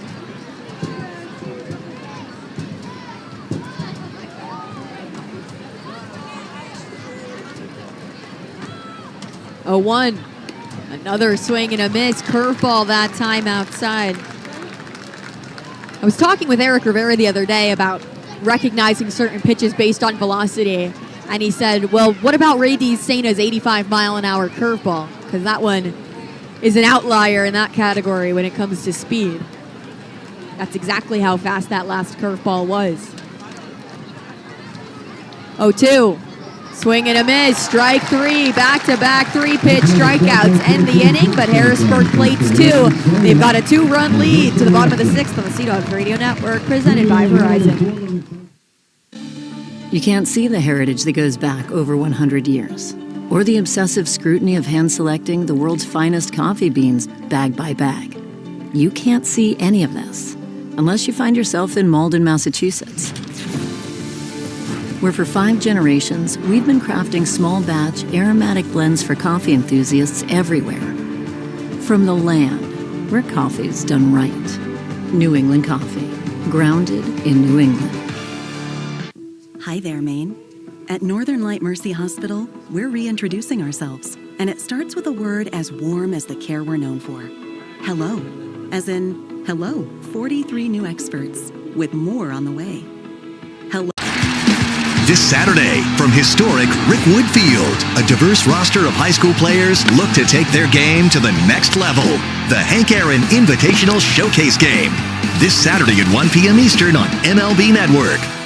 You can own a piece of the minor league game. MILB Auctions lets you bid on game used and autographed bats, balls, jerseys, and more, with items added all season long. Want a piece of the minor league game? Visit MILBauctions.com. The first thing people realize is the history of Montgomery, and that history is real. So while that history is in the past, it also helps us move forward in a positive way.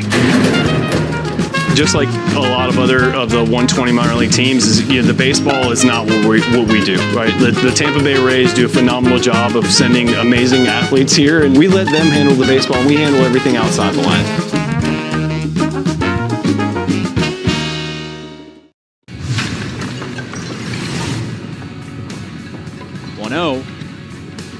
Fastball, teeing off in a left field, Ortiz, chasing it back, Alvarez, track, wall, it is out of here. D'Angelo goes yard for the first time. Against John Carlos Lara. Leondo will start things off. First pitch. Low and outside, ball 1. Leondo 0 for 2 tonight, a strikeout and a line out after playing hero last night. Scored twice and had the walk-off single. Hit a home run. He's ahead 2-0. 0 for 2 today, though. Wind blowing out to right center field. 2-0. Called strike at the very bottom of the zone. Count moves to 2-1. The preferred third baseman, but playing shortstop today due to the Sea Dogs' lack of depth at that position.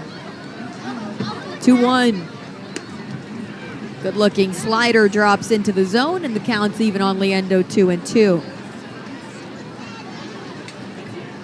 Lara pitched 1 1/3 against the Sea Dogs back on Tuesday.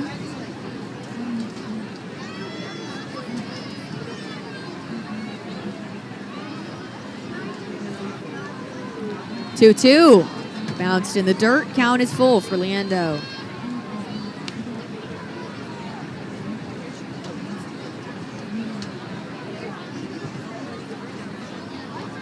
Gave up 2 hits, but no runs in that outing. Stranded the bases loaded. He drops the ball accidentally and calls time. He hadn't come set yet, so that's not a balk. Just odd. But acting manager Kyle Cicela is curious why that is not a balk. Home plate umpire Garrett Griffin holds up to hand to Cicela, calls in the rest of the ump crew to discuss.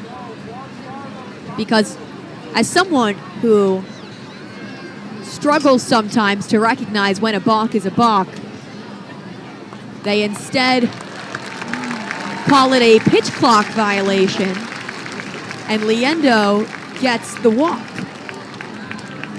Right fielder number 3, Nelly Taylor. So an anticlimactic leadoff base runner for Portland as they trail by 2, trying to get back into this game.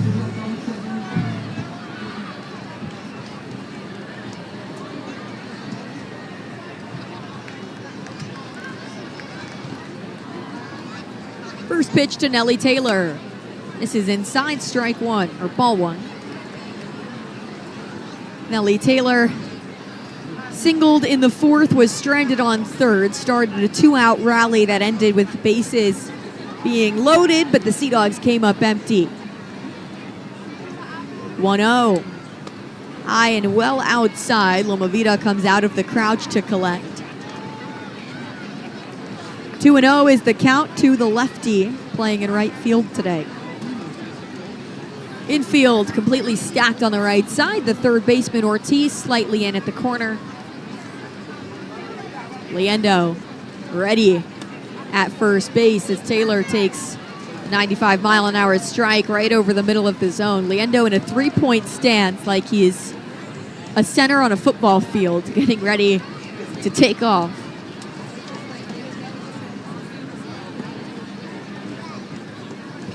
The 2-1. Taylor thinks about it, but leaves that one low. And he's ahead 3-1.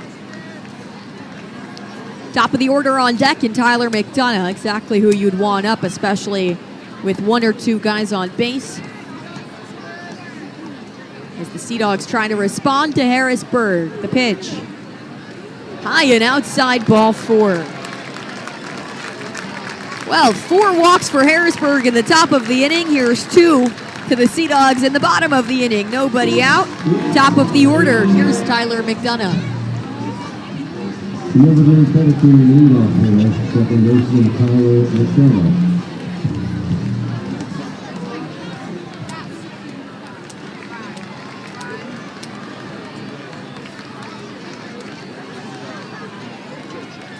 Lara adjusting his cap on the mound.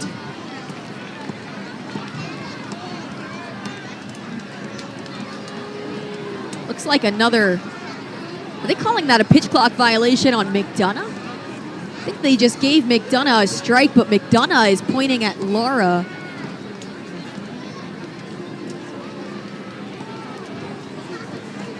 Very confused in this conversation.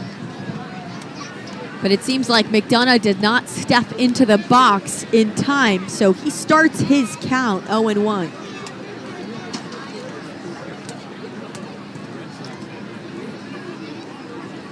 Lara delivers. McDonough takes a called strike at the top of the zone. Would be strike 1, instead is strike 2. So he's down 0-2. He's seen just 1 pitch. 2-1, nobody out. Jack Winne on deck. McDonough rocks back and forth in the box. Lara keeps an eye on his lead base runner. The pitch. Swing and a miss. Strike 3. Goes after the slider low and inside. And that's the first out of the inning. The St. Meadows Golf Course second batter, Jack Winne. You saw acting manager Kyle Cicela shaking his head as he walked down to the third base's coach's box. That's about as animated as Kyle gets when he's upset about a call. Pretty even keel, but you could tell there's some frustration bubbling up. Runners on first and second for Jack Winne. Here's the first pitch. Winne takes the ball up high. He's reached 3 times already, a pair of walks and a single. On base percentage up to .396. Batting average at .309. The 1-0. Called strike at the bottom of the zone. The sinker just catches it at the knees.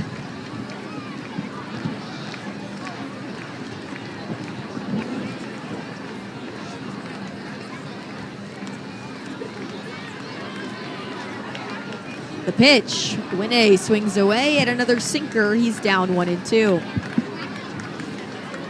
Brooks Brannon waiting in the on-deck circle.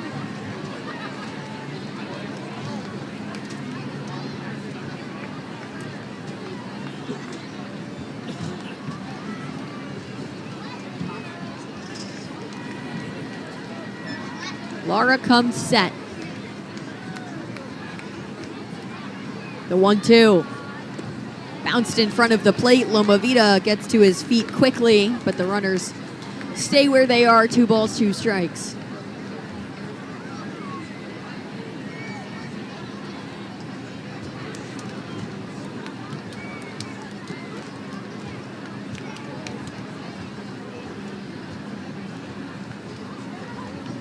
And the 2-2. Slow chopper towards third. Scooped by Ortiz. He throws it to first in time, but both runners advance. So that puts Liendo on third and Taylor on second with 2 outs for Brooks Brannon.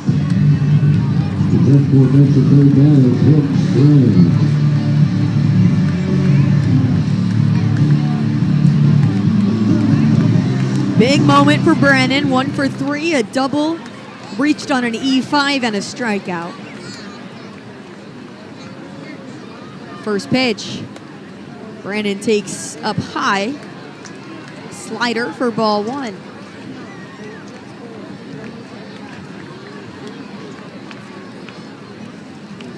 Runner is on second and third. The 1-0. This is down low, ball 2.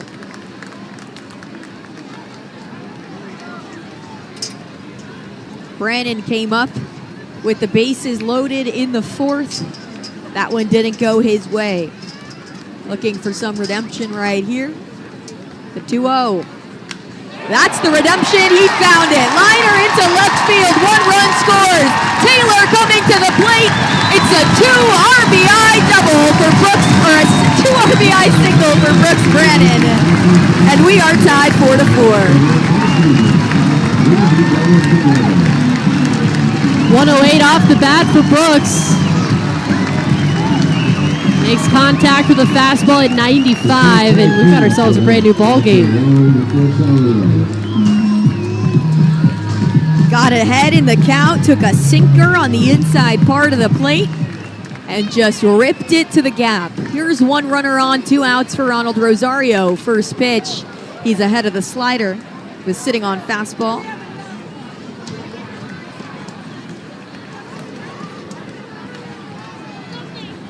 Oh, 0-1 count to the catcher. The pitch off the end of his bat, gloved by the pitcher. Soft toss to first, and that ends the inning. But Brannon drives into. This Saturday, from historic Rickwood Field, a diverse roster of high school players look to take their game to the next level. The Hank Aaron Invitational Showcase Game. This Saturday at 1 p.m. Eastern on MLB Network. You can own a piece of the minor league game. MILB Auctions lets you bid on game used and autographed bats, balls, jerseys, and more, with items added all season long. Want a piece of the minor league game? Visit MILBauctions.com. 1-2. There's a swing and a high fly ball into right center. Going back to right fielder Walner. Warning track. Wall leaps. Can't get it. The throw in. It's up the line. It's an inside the park home run. There's the 1-1. There's a swing and a fly ball into right. Going back is Walner. Turns around. It's gone. The pitch. Breaking ball and a high fly ball. Hit into right field by Rodriguez. 3 home run game for Hector Rodriguez.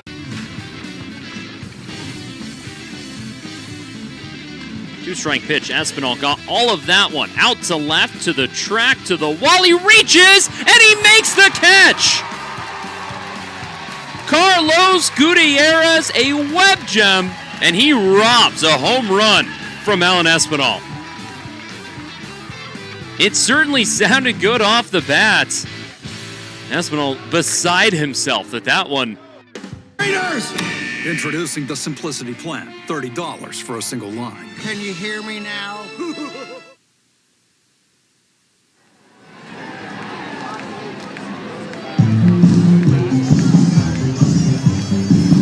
Top of the 7th, 4-4 tie ball game with more on the play-by-play. Here's Emma Tiedemann.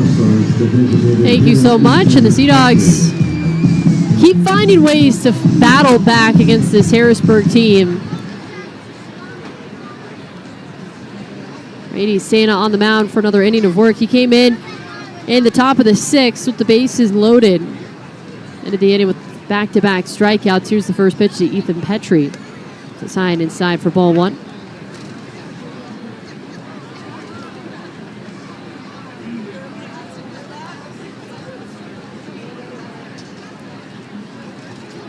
Santa kicks the 1-0. It's fouled back over our heads, and the count evens.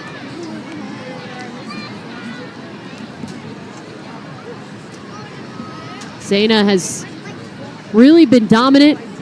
Been a late innings guy, but coming in a little bit earlier than he's used to. Here's the 1-1 to Petrie. Grounds a foul third base side for strike 2. Jeremy Wu Yellen really racking up the pitch count. So Santa comes in. Typically see him 8th or 9th innings. It's a closer. Extra innings aren't.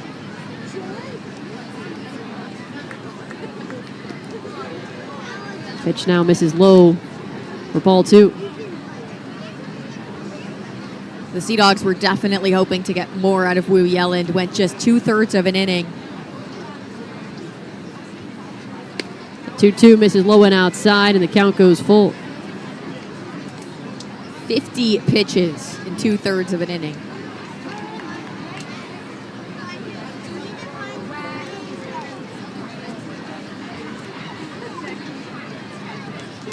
Three-two pitch. Sends it high down the first base line. Brandon, the first baseman, backing up on it. Into foul territory, makes the catch. First out in the top of the 7th. Catcher number 15, Caleb Lomavita. So 1 away for Caleb Lomavita. Worked to walk and scored one of the 2 runs for the Senators in the top of the 6th. And for the amount of base runners that we have seen, it's been a pretty low-scoring game. Both teams have left 9 on base. First pitch swinging. Loma Vita's fouled back to our right for strike 1. Portland 1 for 9 with runners in scoring position, while Harrisburg 3 for 12.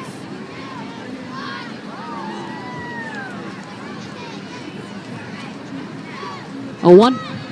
This is upstairs with the fastball. The count evens 1-1.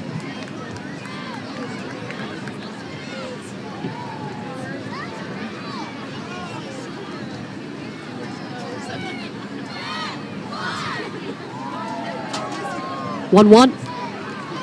Swing and a miss. Strike 2 goes low and outside with the cutter. That has been Santa's best pitch, and it just continues to be so here tonight as well.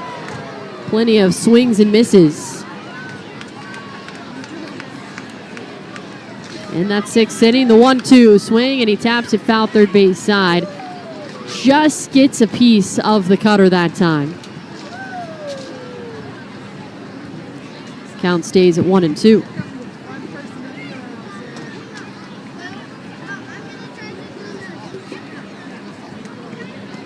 Santa looks over the top of his glove. 1-2 pitch. Swing and a drive down the right field line. Taylor completely turns around, now waits for it off the wall. Bare hands, hard throw into second. Leandro dives forward. And Loma Vita slides around the tag, and actually it looks like Leandro dropped the ball. What a throw by Nelly Taylor. Absolute bullet to second base. Leando just can't hold on to it, and you see here on MLB TV on the replay. Smart play by Taylor, just waited on it. Where's the velocity on that throw? One hopper into second. Yeah, it was in Leando's glove. You see it just popped out. So good call by Larry Pettis, the third base umpire, seeing that. Here's Sam Brown, the pitch. This is inside ball one. Loma Vida now in at second with the double. 17th of the season. Brown today 0 for 2 with a walk. The pitch. This is outside. Ball 2. Tie ball game, and now the Senators have the go-ahead run, scoring position at second.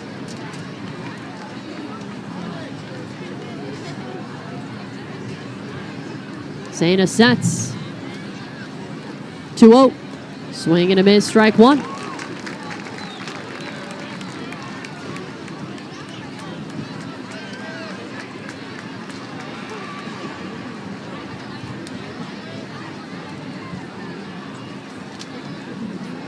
Infield shifted to the right side. The 2-1 taps and foul on the plate.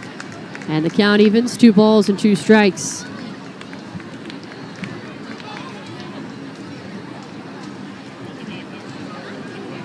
We do have some activity in the Senators bullpen. A right-hander starting to throw.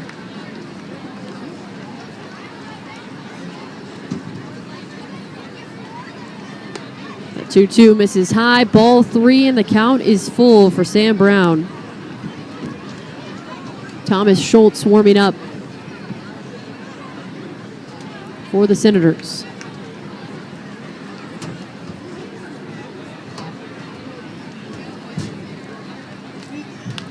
Here's the 3-2, and he taps it foul first base side.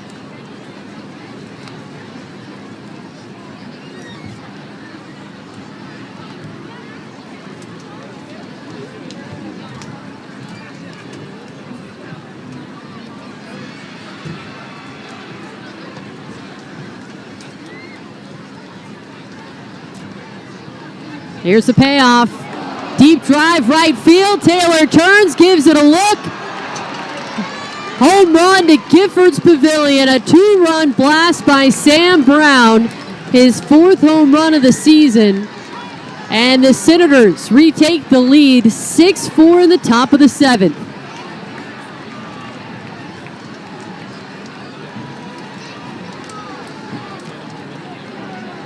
.373 feet to right field. Saina watching that with the rest of the Sea Dogs, hoping it kept trailing foul, but it just stayed straight down the first baseline. Here is TJ White. First pitch. This is inside for ball 1.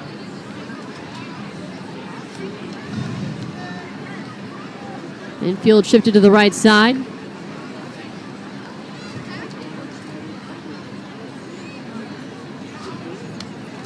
Fouls it back for strike 1, and the count evens 1-1.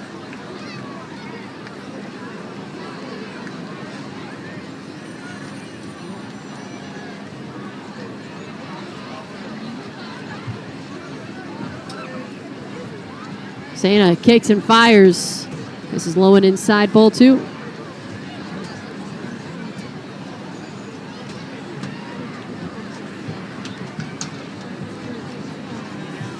TJ White being patient. The 2-1. This is low and outside, ball 3.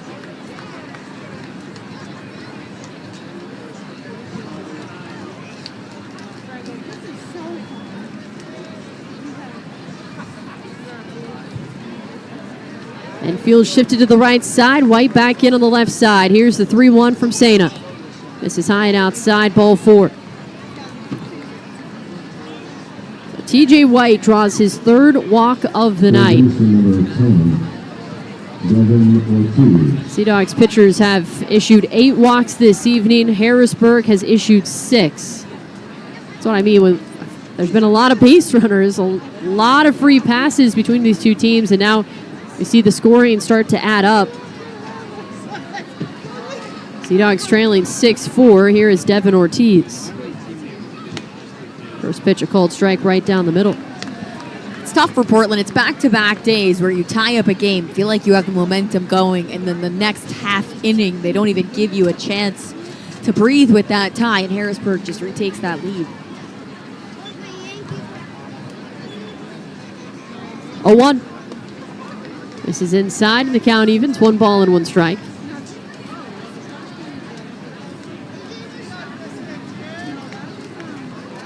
Now, this series has been very close.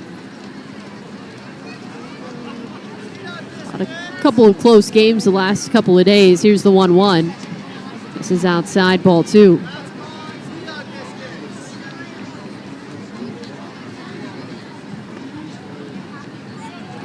But the walks have been an issue on both sides, and that's really coming to fruition tonight with Harrisburg starting to take more advantage of those free passes.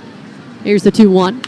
Hit on the ground, third base side. Winne has it, throws to second, on to first. 5-4-3 double play. What a stretch by Brooks Brannon.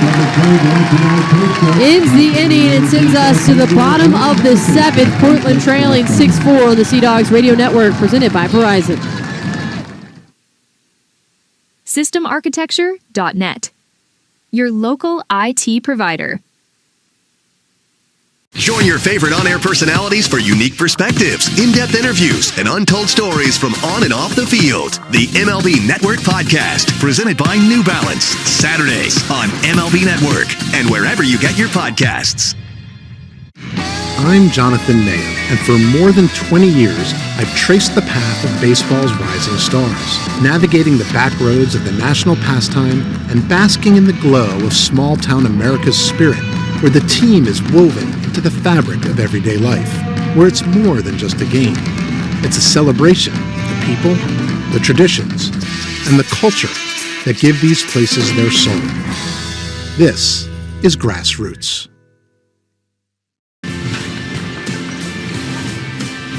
Fires, and it's hit up in the air on an elevator, right at the plate. The catcher O'Dowd doesn't see it, getting some help. Third baseman Fitzgerald makes a great catch!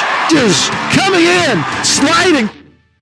I'm Jonathan Mayo, and for more than 20 years, I've traced the path of baseball's rising stars, navigating the back roads of the national pastime and basking in the glow of small-town America's spirit, where the team is woven into the fabric of everyday life, where it's more than just a game. It's a celebration of the people, the traditions, and the culture that give these places their soul. This is Grassroots. Bottom of the 7th, back in Portland. Really pleasant night for some baseball. Great crowd on hand. Sea Dogs, though trailing 6-4 behind the Harrisburg Senators. It was a 2-run homer by Sam Brown in the top of the 7th to put them back out in front. And now they go to the bullpen. It is Thomas Schultz now on the mound for the Senators, who will face 5, 6, and 7 with Nate Baez leading things off. Schultz rocks and fires the first pitch. Called strike on the low and outside corner. Schultz, 6'6", 253 pounds, 26 years old, a 9th round selection by the Nationals in 2023. The 0-1. This is outside. The count evens 1-1. Second time we've seen Schultz this series. However, he has not recorded an out against Portland this week. Here's the 1-1. Swing and Baez sends it foul left side, way out of play for strike 2. He gave up 4 runs on 3 hits for the Senators, just did not find a way to record an out before being pulled from the game, and then it was Holden Powell that came in. Here's the 1-2. This is low and outside. He gave up, oddly enough, a leadoff single to Nate Baez that inning, walked Turner, RBI single to Blaze, RBI single to Frazier, walk to Liendo before being pulled from the game as the 2-2 misses low and outside, ball 3. So looking for a bounce back outing here against Nate Baez. So some deja vu for the right-hander. Sets up on the first base side of the rubber. Here's the payoff. High and inside, ball 4, leadoff walk issued to Nate Baez in the bottom of the 7th. Fly walk into the ground, call pitch, Chevrolet, South Florida. 1 on, nobody out for Will Turner.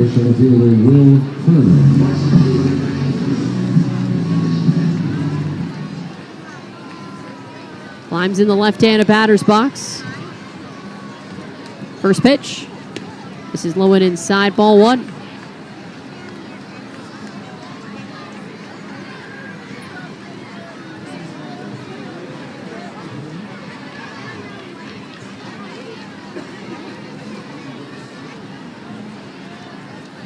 Wano.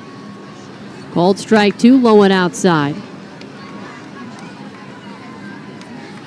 Sea Dogs with the tying run at the plate.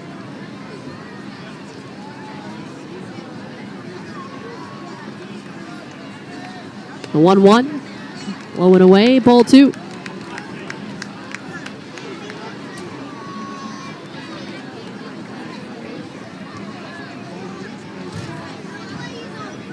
Baez leads off at first. 2-1.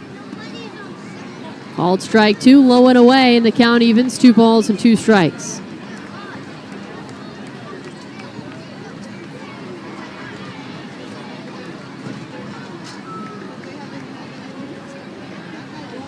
First baseman Bossier playing in front of the bag, holding on the runner. The 2-2. Foul left side and out of play. And Turner continues to battle.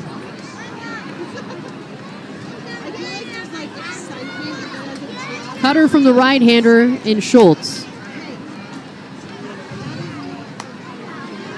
One of the Vandy boys as he was drafted out of Vanderbilt. He readies. Another 2-2. Swing, and again, Turner sends it foul out of play left side. Last season, Schultz spent a good amount of time with AA Harrisburg, but also with High A Wilmington and AAA Rochester.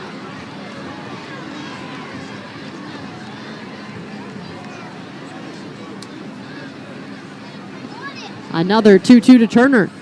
Swing and a high drive. No doubter. Heads up, Giffords. This ball is gone. Will Turner ties us up in the bottom of the 7th.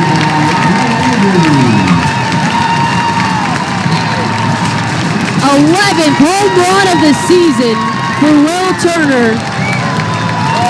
And we're all knotted up at 6.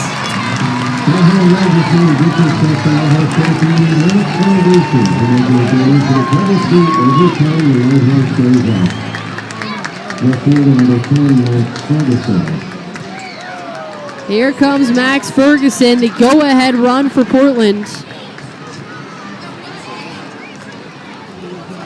First pitch misses for ball 1. I mean, these two teams have just... I don't really want to say blow back and forth. Well, see, I almost don't want to say blow after blow because there's been so many walks. But here in the 7th, yes, Slow motion. they have traded blow for blow with a 2-run homer by Sam Brown, the go-ahead homer, and now the game-tying homer for Will Turner. 1-1. Swing and a miss for strike 2. So the Sea Dogs not going away quietly as Turner got all of that one. 1-2. This is low and the count evens. 2 balls and 2 strikes.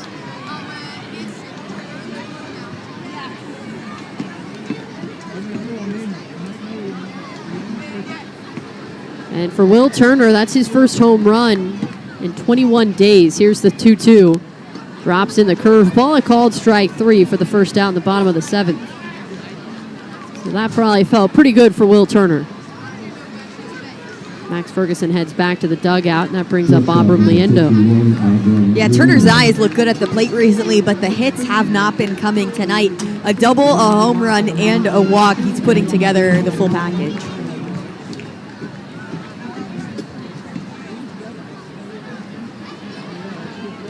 First pitch to Liendo, a called strike on the low and inside corner.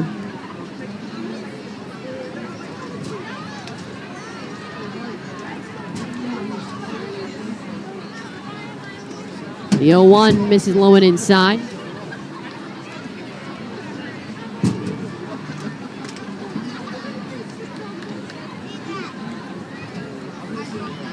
One. Low and away.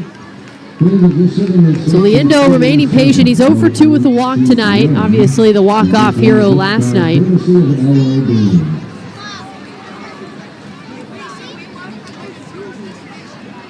Schultz rocks and fires the 2-1.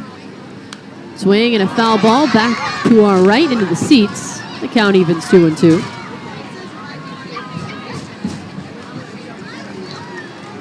Sea Dogs just need to get on base in this tie game. And it seems like if anyone can take a 3-run lead, that is a safe lead. 2-run leads, 1-run leads are not safe in this ball game tonight. The 2-2. Hit softly on the ground, first base side, gloved by Bossier, throws over to first to Schultz, not in time. Liendo reaches on the infield single. Sea Dogs have a runner on in the bottom of the 7th.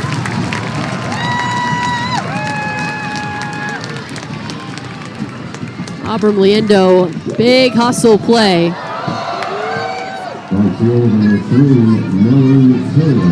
Shows off the wheels, and now Nellie Taylor comes to the plate. Go ahead run at first.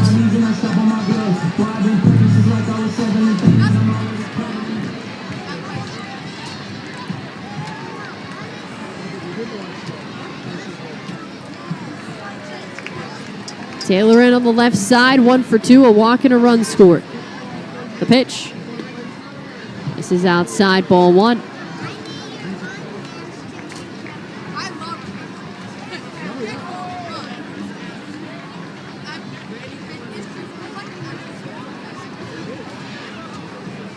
Schultz kicks the 1-0. This is low and outside, ball 2. And you talk about guys who haven't hit a home run in a while. Will Turner, his first home run since July 10th. Well, Nellie Taylor has not hit one since July 12th. Say he's also due for one. 2-0. Called strike. Right over the plate with the fastball at 92. Trying to speak that one into existence. I'm doing my part. Good vibes, good vibes. There's the 2-1. Liendo is off, swinging a high drive to shallow right center field. Peterson charging in. Under it makes the catch. Liendo retreats to first.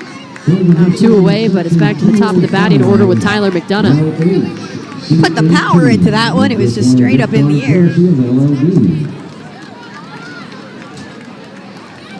Tyler McDonough 0 for 3 with the walk.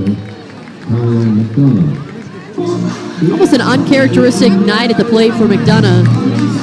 The pair of strikeouts and on 3 pitches.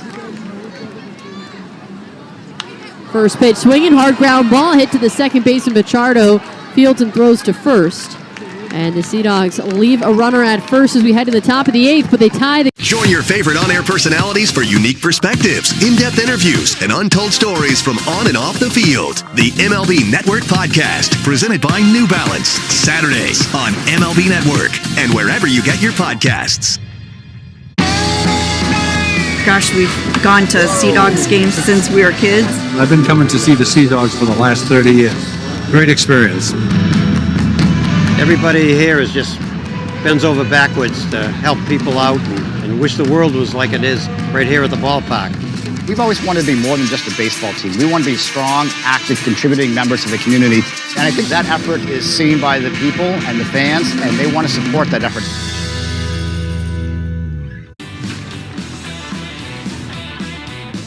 The 1-0. Anderson blasts it. Deep left field. It's a walk-off grand salami for Jose Anderson, and the Warbirds win it 11-7. Lifted high in the air down the third base line. Third baseman Morales near the sidewall, reaching out over the netting. He reels it inside, retired. A couple of really nice plays defensively in this game.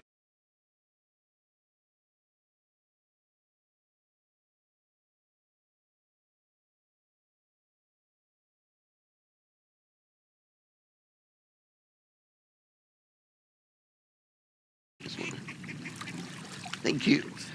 For every financial need, we'll meet you in the moment. KeyBank opens doors.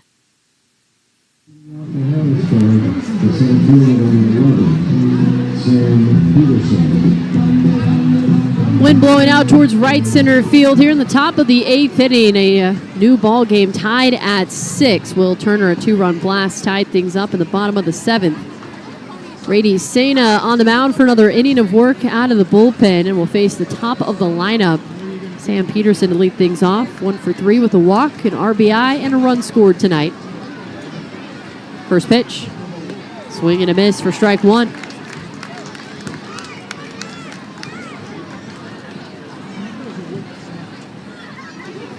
Now the Senators have scored 2 runs in each of the last 2 innings. Here's the 0-1. Called strike on the low and inside corner. Peterson quickly down to the count. No balls and 2 strikes.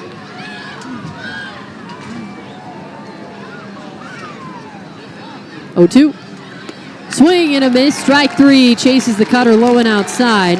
The first out in the top of the 8th inning. And for Brady Sena, that's his 3rd strikeout of the night.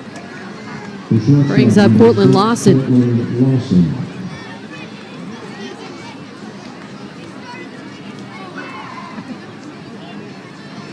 Lawson will climb in on the right side. Base is empty. Defense playing straight away. The pitch. Swing and a soft liner hit to left field. A base hit for Lawson.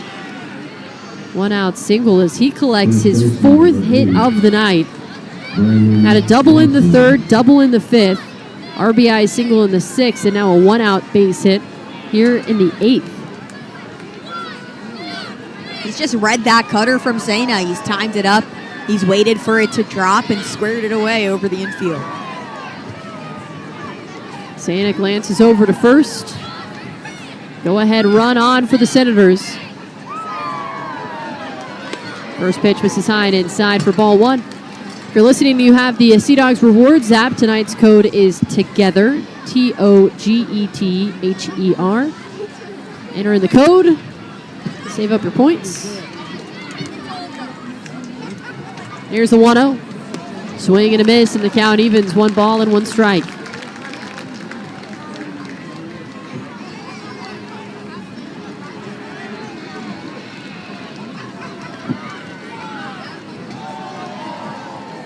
Sena readies. 1-1. Swing and a miss. Goes low in the zone with the cutter. And Bossier now down to the count. 1 ball and 2 strikes. Cortland Lawson over at first. Sea Dogs and Senators tied at 6.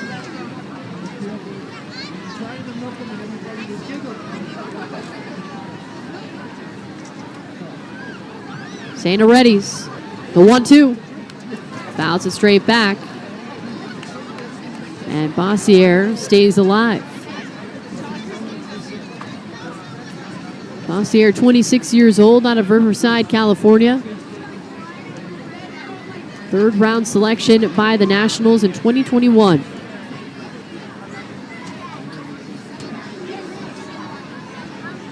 One-two. Bounces in front of the plate and skips away from the catcher, Rosario. Up to second goes Lawson on the wild pitch. And now the Senators have the go-ahead run in scoring position.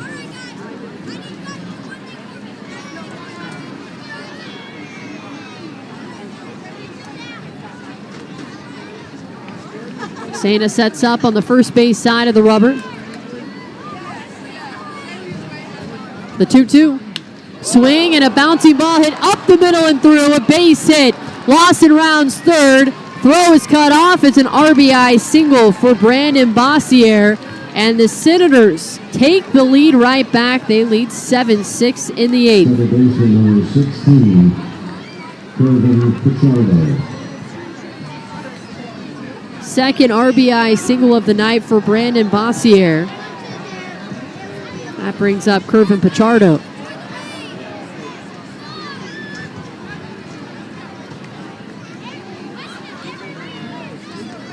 Runner at first and 1 away. Pichardo with an RBI single in the 5th. The pitch. Swing and a miss for strike 1. Bossier had 10 hits last week, 7 hits this week. Has been seeing the ball so well, hitting over 400 for the series.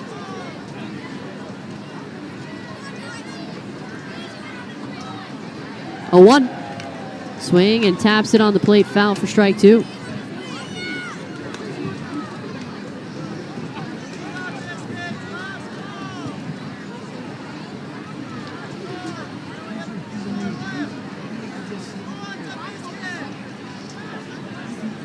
Time called, and Pichardo steps out.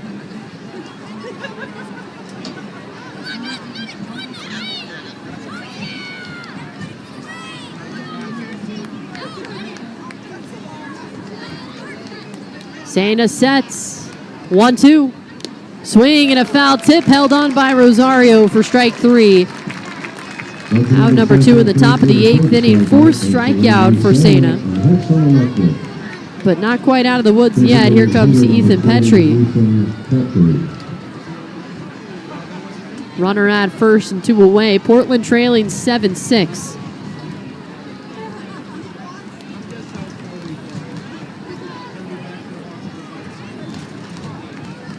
First pitch. Check swing. They appeal and T1 around for strike 1.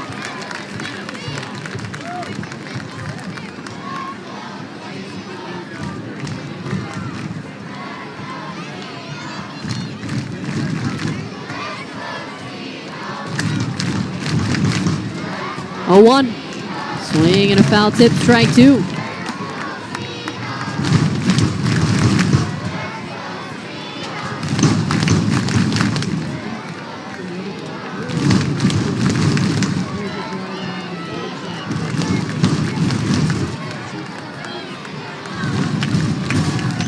Sena has had an 0-2 count, or at least a 2-strike count with every batter this inning.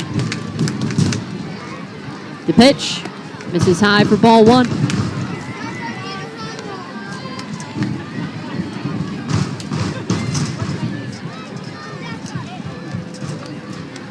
Petrie back in on the right side, designated hitter tonight. Sena deals. Fouls the right side out of play, and the count stays at 1-2.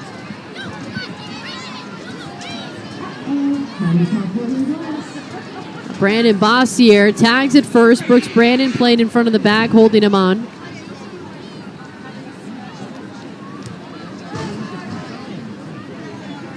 Sena readies. 1-2. Hit on the ground, and the shortstop, Liendo, tosses a short way to second with the force out, and that ends the inning. But the Senators plate the 7th run of the game for him. This Saturday, from historic Rickwood Field, a diverse roster of high school players look to take their game to the next level. The Hank Aaron Invitational Showcase Game. This Saturday at 1 p.m. Eastern on MLB Network. We're repping the Birmingham Black Barons today, and it's really awesome. The uniforms look really cool. It's awesome. I like the look. The band kind of pops. So yeah, I like the whole get up. It's a good attire. We got the Birmingham across the chest. We got the Birmingham Black Barons on the side too, which is super cool. Just the history of all of it. I think the hats are pretty sweet too. You got the 3 Bs. This is remembering the people that came before us and what they did for this game and how they improved it.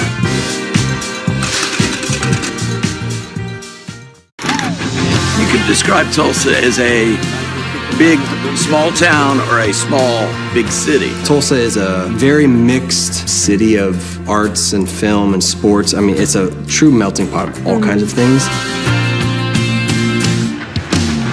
Professional baseball in Tulsa, it's actually older than the state of Oklahoma. It's nice to play in front of, fans that you see on a daily basis.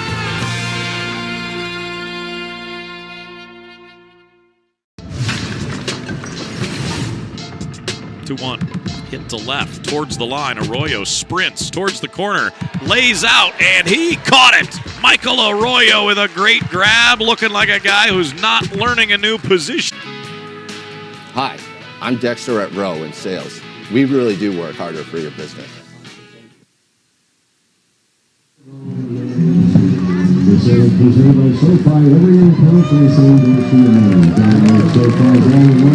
of the 8th, back in Portland. Sea Dogs now trailing 7-6 behind the Harrisburg Senators. Senators go to the bullpen again. It is Holden Powell taking over for Thomas Schultz. Jack Winne climbs in the right-handed batter's box. First pitch. Called strike on the inside part of the plate.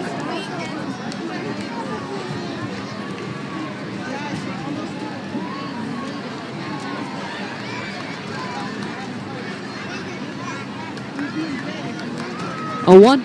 Swing and a miss. Goes inside, and Winne quickly down in the count. No balls and 2 strikes. Powell, 6 foot, 184 pounds, 26 years old, out of Visalia, California.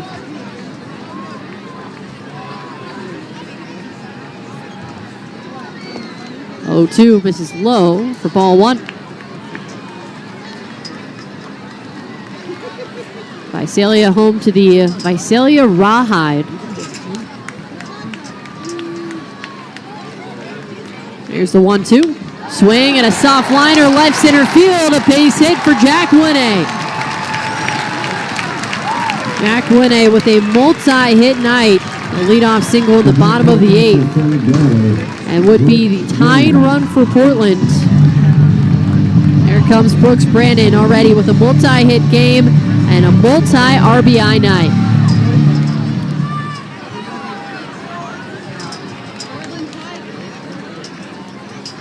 Jack Winne is playing his 28th game for Portland. That's his 10th multi-hit game. A first pitch to Brandon, swing and a miss. Side part of the plate for strike 1. He just finds ways. I mean, he's got multiple hits, but also multiple walks.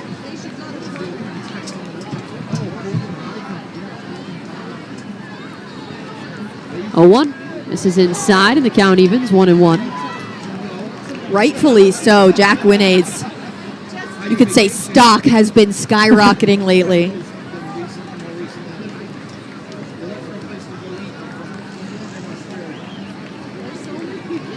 One. Sends it first base side. And also extra special, too, because Winne grew up such a diehard Red Sox fan.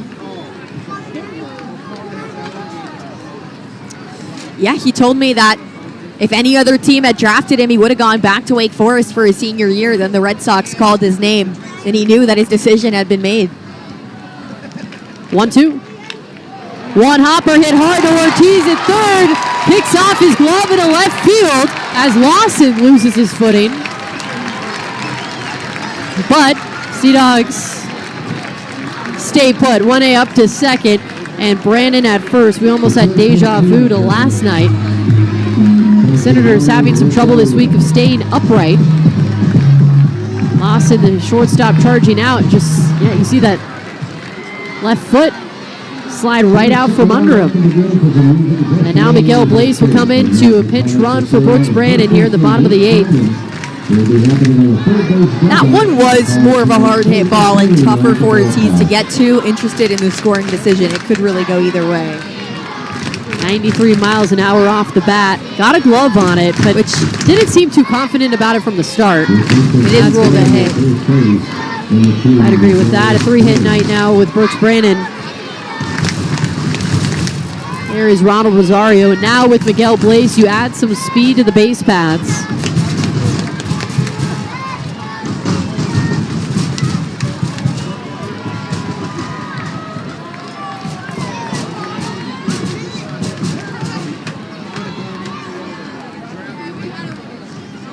Shows bunt, misses outside for ball 1.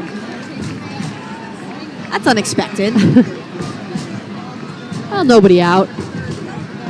However, similar to what we saw last night at the bottom of the 9th, runners at first and second, nobody out. Showing bunt, corners playing in. See if we have a check throw to second. 1-0, swing and a miss, and the count evens 1-1.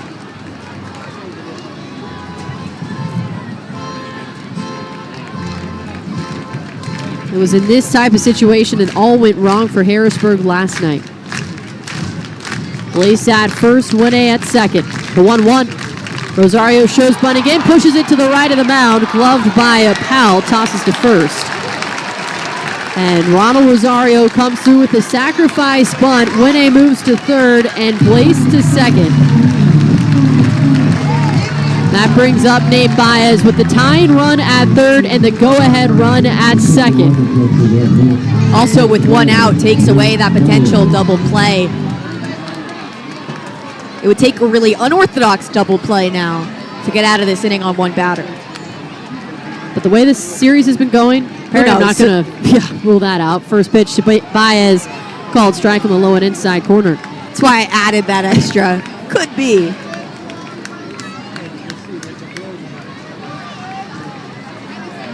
Blaze at second, Winnie at third, infield playing in. 0-1. Swing and a miss. Goes low and inside with the sinker for strike two.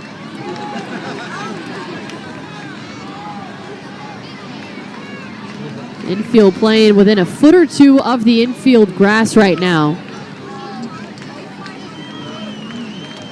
Powell sets. The 0-2. Called strike three right down the middle with the cutter. Freezes Nate Baez for the second out in the bottom of the eighth inning. Here comes Will Turner, who had the two-run homer in the seventh. Does he have it in him again here in the bottom of the eighth?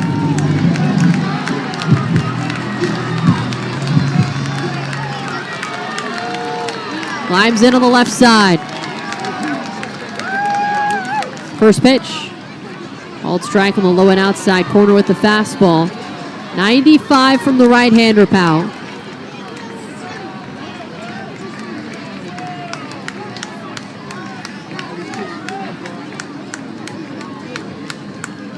Right-hander sets. 0-1. Misses high. The count evens. 1 ball and 1 strike. Jack Winnie at third. Miguel Blaze at second.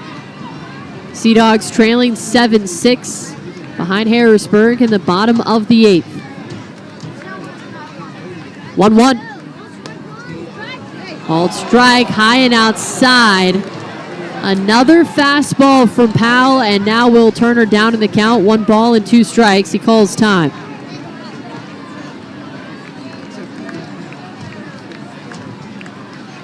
Powell sets up on the first base side of the rubber.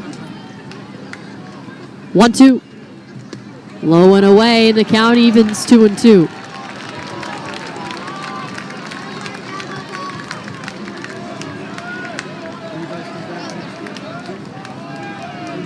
First base is open.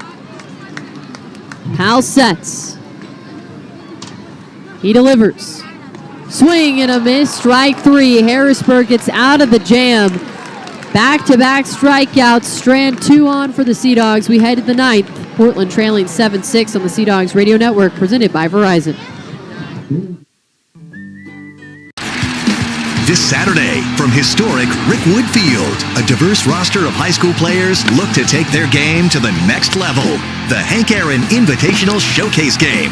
This Saturday at 1 p.m. Eastern on MLB Network. That one is gone. Jason Morabel leaves the yard. This one's along the ground. That'll get through Murph Gray. That'll score 2 runs. Cracked into center field. Runner trying to go for third, and he is in safely. Morabel is hit for the cycle. A solo shot in the first, double in the 6th, triple in the 7th, single in the 9th.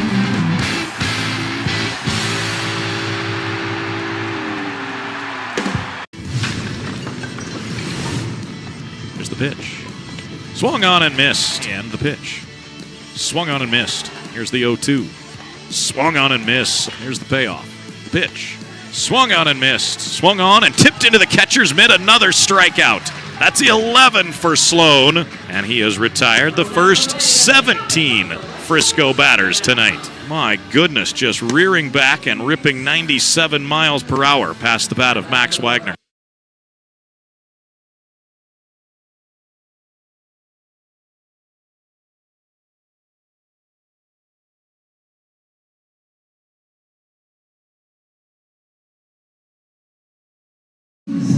thought we were going to see Cooper Adams.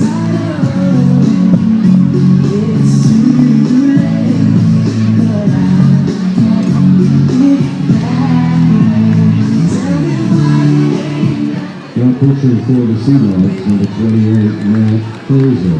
Well, Matt Frazier is on the mound for Portland. Sea Dogs trailing 7-6. His headshot on the video board says it all. He's holding a bat, so we have a position player pitching. First pitch. This is inside for ball one. His first professional pitching appearance. And Oh, it was kind of close to the strike zone. Wasn't that far off. curveball at 36. Watch out, Drew Earhart. We might have the slowest, as this one doesn't even make it to the plate. Count falls to 2-0. Frazier sets. Tips it foul for strike one. And it's a shame Caden Rose is on the dev list right now, because we could have had a repeat performance of his electric outing earlier in the season. Or McDonough. He's had to do this, and we've actually had to have this quite a bit, as now the fans are letting the home plate umpire and Garrett Griffin know what they think about the strike zone with position player pitching. 3-1, low and outside, ball four, and it's a leadoff walk in the top of the ninth inning. So, unfortunately, the Sea Dogs have had no shortage of position players pitching this season. Far and away the most that I have ever seen in a single season, and it's not just a Sea Dogs thing. You look at former Sea Dog Nathan Hickey with Worcester. He's got quite a reputation now on the mound. Saw it for Greenville as well. And never what you want to see in a one-run game. Your team's trying to come back, and then you see a position player out there. And, of course, Harrisburg is going to take second. That's going to be a stolen base, I believe, because it is still a one-run game. It's a competitive score. There was no movement towards second, so I might be wrong, but this is not a blowout by any means. There's the first strike. Actually, it is indifferent, so I was wrong. But hey, 55 from Frazier. Here we go. Lighten up the radar gun. Right-hander kicks and fires. Fouls it back, and the count evens 2 balls and 2 strikes.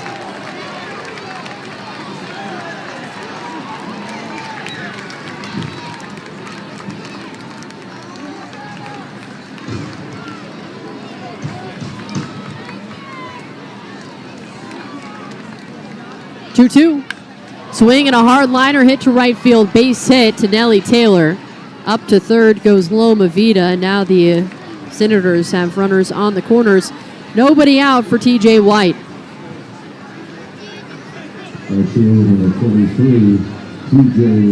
I'm surprised that the stands haven't started clearing out yet. But it's tough. It's a one-run game. So the Sea Dogs could walk it off. They've got loyal fans. They've got loyal fans, but it's still a game. You usually see this in complete blowouts, and pitch now misses low and outside for ball one, and now Sam Brown advances to second on indifference. So it's not like the Sea Dogs are out of this one by any means. You're just hoping that your outfielder on the mound keeps it to a 1-run or maybe a 2-run game within striking distance in the bottom of the ninth. You got Ferguson, Leendo, and Taylor due up. You've got some heavy hitters.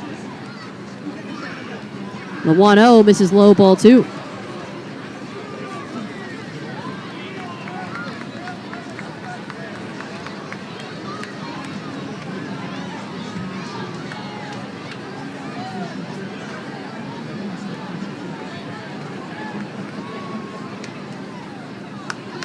Misses low, and actually that was a 3-0 pitch, so that is ball 4 and loads the bases.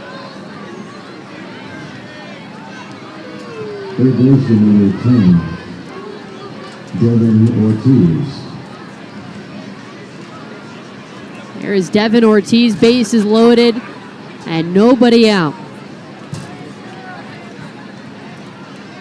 First pitch takes a strike inside at 59.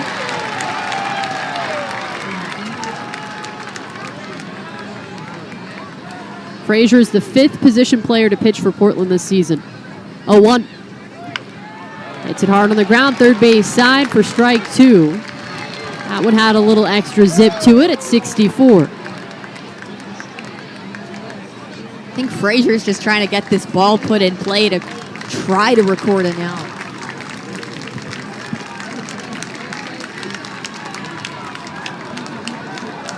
He sets.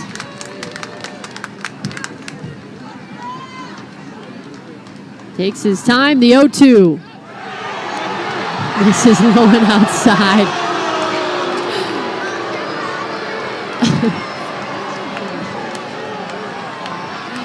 I am loving the reactions from the fans. I mean, kudos to Garrett Griffin. He's holding true to his strike zone. He doesn't care who's on the mound.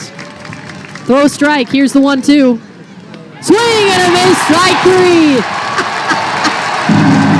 Fans leaping in joy. Matt Frazier has his first professional strikeout as Devin Ortiz goes down for the first out in the top of the 9th. And now we have a meeting called by the acting manager, Kyle Sasela, as we head to the top of the lineup now with Sam Peterson. Hey, that was a curveball that was dropping in towards the zone. Devin Ortiz would rather go down swinging than go down with a called strike 3. Good for Matt Frazier. Center fielder number 11, Sam Peterson. All Sea Dogs need now is a double play, and they're back in business. Keep the ball low, induce a ground ball, and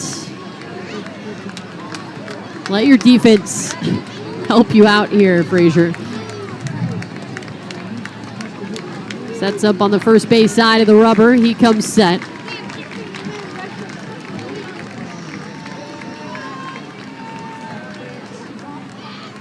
The first pitch misses low for ball 1.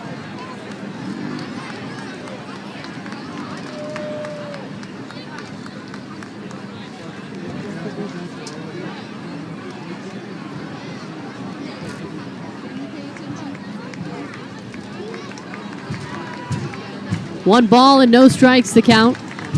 Frazier sets the pitch. Swing and a base hit center field. That drops in. 1 run comes home. Brown waved around third. It's a 2-run single for Sam Peterson, and it is 9-6 Harrisburg.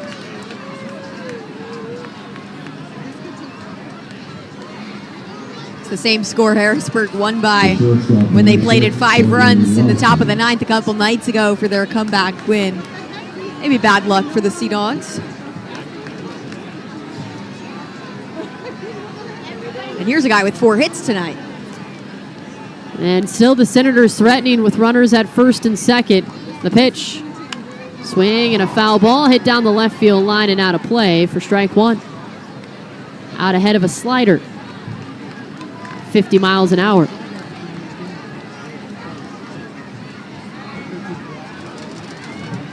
One on and 2 outs, top of the 9th. 0-1. This is inside, and the count evens 1-1.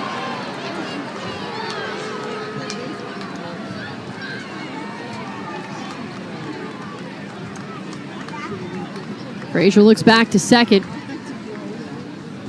1-1. Lobs it in and misses high and inside, ball 2.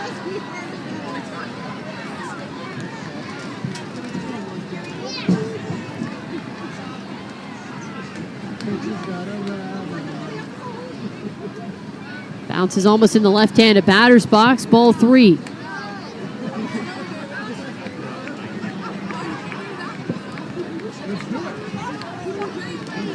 Sam Peterson at first, TJ White at second. The 3-1. Swing and a miss, strike 2. Count is full for Cortland Lawson. 2 on and nobody out in the top of the 9th.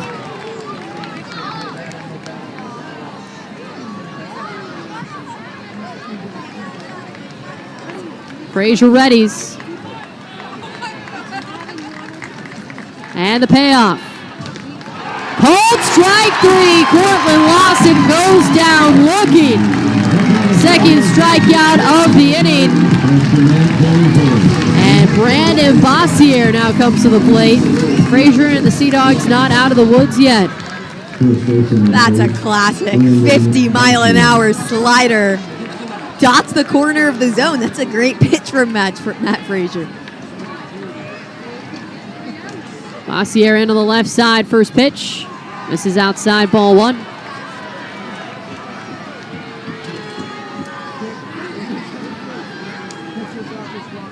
Sea Dogs trailing 9-6.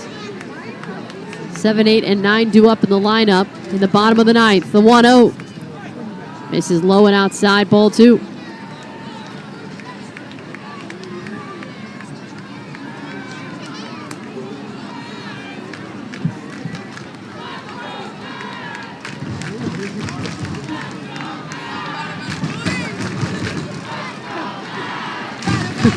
Now a let's go Matt chant starts to break out here in Portland.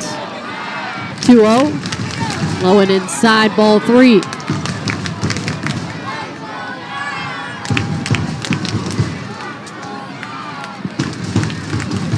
So Matt Frazier getting some support from the fans. 3-0. Just misses high, ball four. Loads the bases again. Here in the top of the ninth inning. White to third, Peterson to second, Bossier at first. Here comes Kervin Pichardo.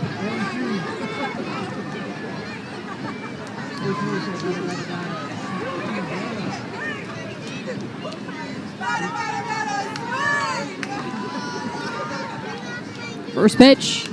Swing and a fly ball hit down the right field line. Taylor sprinting in. Makes the running catch. And the inning comes to an end. Harrisburg leaves the bases loaded. As we head to the bottom of the ninth inning, Portland trailing 9. Join your favorite on-air personalities for unique perspectives, in-depth interviews, and untold stories from on and off the field. The MLB Network Podcast, presented by New Balance. Saturdays on MLB Network and wherever you get your podcasts. Here for the Fred Nats League. And he cranks this one to right field, falling fast. It's down for a base hit, and it gets by Sanchez. One bag for Willits. Two bags. Here he comes for three. He's getting waved around third. Relay to the plate is past the catcher Ortega. Eli Willits circles the bases and gets the Fred Nats within one here in the seventh.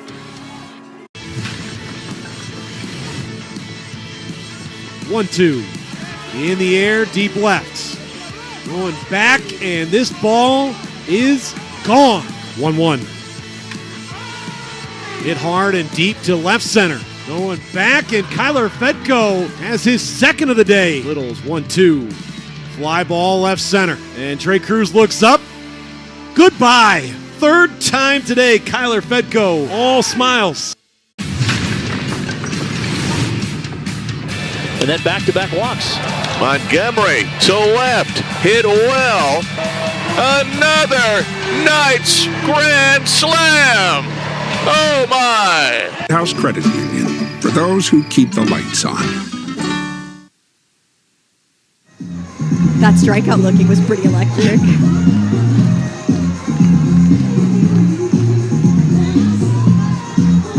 Bottom of the ninth inning, the Portland Sea Dogs trailing 9-6 behind the Harrisburg Senators. Senators with 9 runs on 12 hits, 3 errors in the field, though despite that, Portland still trailing. They have 6 runs on 9 hits and no errors. Max Ferguson will lead things off.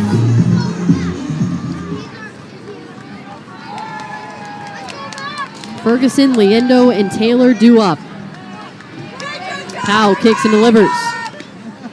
Called strike in the low and inside, lone outside corner. It is a little off-putting to see a 93-mile-an-hour pitch come in after a full inning of 50-mile-an-hour pitches. And kudos to Matt Frazier. I mean, he held it for as much as a position player can, as the 0-1 is a swing and a miss for strike 2. Had a couple bases loaded situations, only gave up 2 runs. It's a bit jarring also to see a position player come out in a 1-run game. But to keep it still within striking distance, here's the 0-2. This is high and outside for ball 1. Very impressive to Matt Frazier. making his first professional pitching appearance and has a couple of strikeouts now to his name. 1-2. This is low and outside, and the count evens 2 balls and 2 strikes. Max Ferguson tonight 0 for 4, ground out, a fly out, and 2 strikeouts.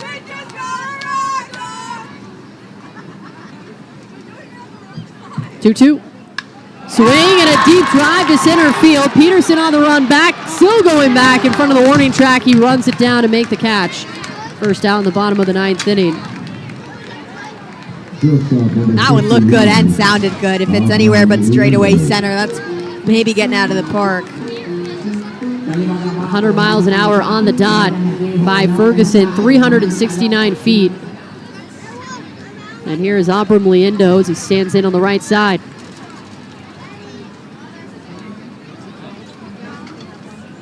Powell sets the pitch. Swing and a foul tip for strike 1. 86 from the right-hander with the cutter.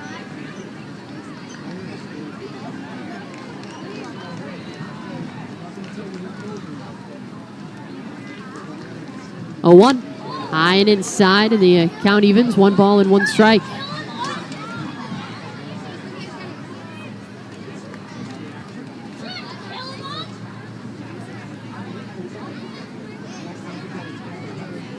One. Check swing, and it's a called strike in the low and outside corner.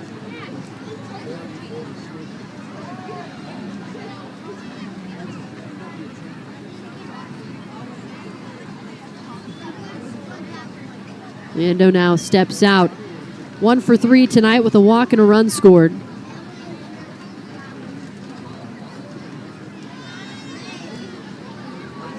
Powell sets. 1-2.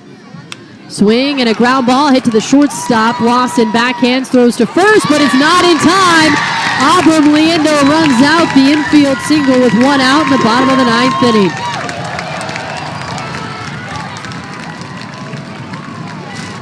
Back-to-back multi-hit games now for Abram Liendo.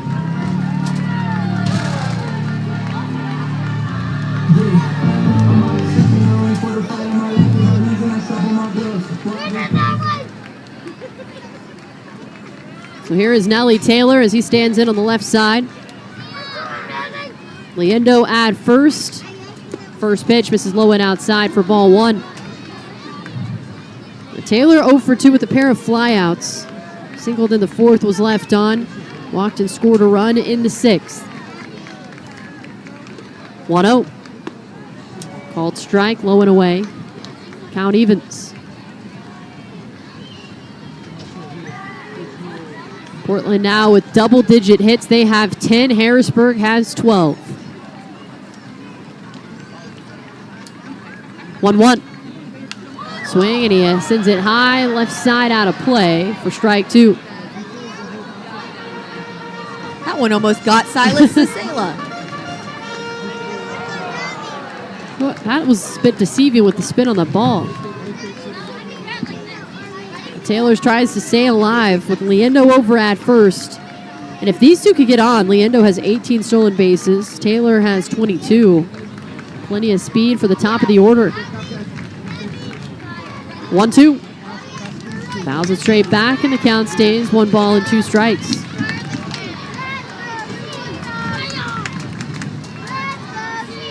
Infield shifted to the right side.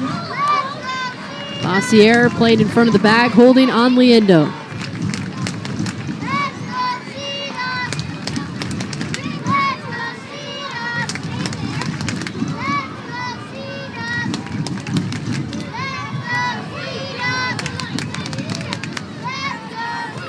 One, 2.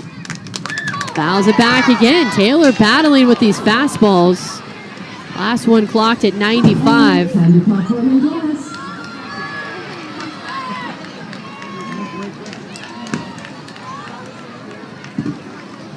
Powell looks in on the mound for his 2nd inning out of the bullpen. 1-2. Just misses low and outside, and the count evens 2 balls and 2 strikes.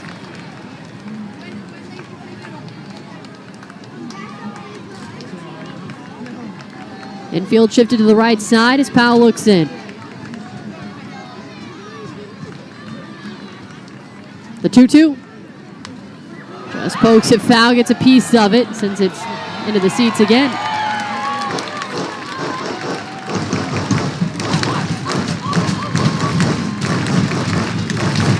Aliendo tags it first, reach on the one-out single in the bottom of the ninth. The 2-2. Swing and hit on a line. Leando ducks out of the way as that one flies into right field. Nellie Taylor hits that one to right field, his second hit of the night. Sea Dogs with runners at first and second, top of the lineup now with Tyler McDonough. Almost took Aubram's head off. What a reaction by Abram Leendo. I mean, that was incredible to get out of the way. A, avoid a concussion, and B, get two runners on, and now the tying run potentially at the plate. And now a meeting on the mound is called by Rigo Beltran, the pitching coach for Harrisburg. Calls the entire infield in. We saw this, I don't want to say it's deja vu to last night, but here we are, runners at first and second with one out in the bottom of the ninth inning. Tying run is at the plate. And there's a mound meeting. Now, granted, it was Delino to Shields out there last night in the ninth for that mound meeting. Beltran takes this one. Also last night there were no outs, so now we have one out tonight. Taylor at first, Leando at second, and Tyler McDonough at the plate. Does not have a hit tonight, but he has been very solid for the Sea Dogs this series. First pitch. Swing, and he grounds it hard and foul first base side.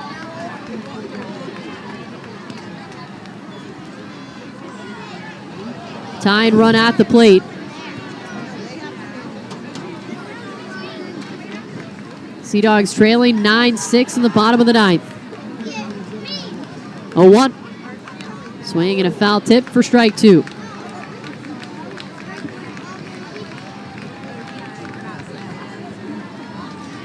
Tyler McDonough tonight 0 for 4 with 2 ground outs, 2 strikeouts, and a walk.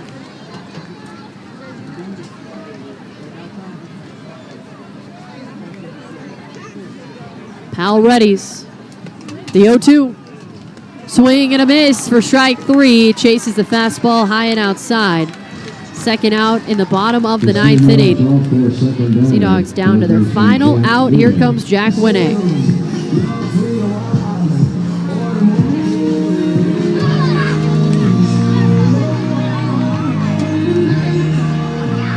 Time is called. Here comes Delino to Shields, and he will make a change on the mound. Makes a motion towards the bullpen.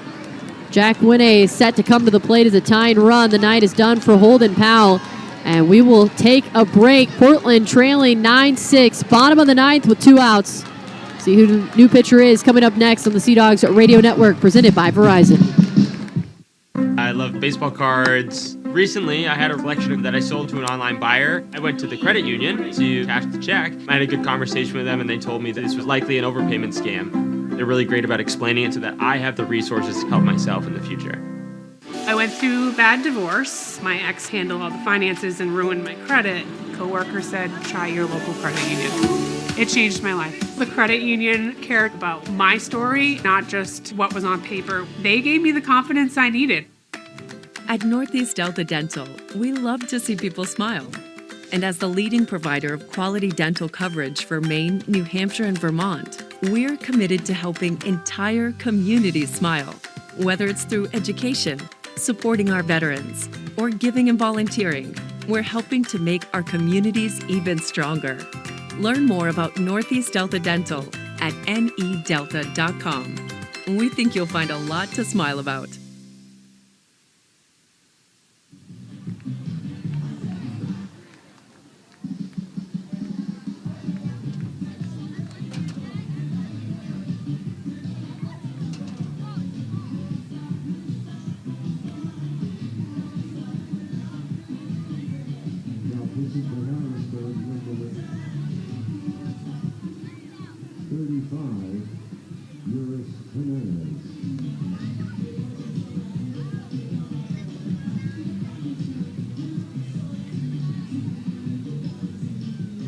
New pitcher on the mound for the Harrisburg Senators is the right-hander, Luis Jimenez, 6'3", 249 pounds, 25 years old, out of Santiago, Dominican Republic. Signed with the Nationals in January and now comes in to record just one out. He's got runners at first and second, tying run at the plate for Portland, and the bottom of the ninth inning with 2 outs. Nelly Taylor at first base, Abram Liendo at second. They reached on back-to-back one-out singles. Then Tyler McDonough struck out, and here is Jack Winne with Miguel Blaze on deck. First pitch. Check swing, he goes around for strike 1.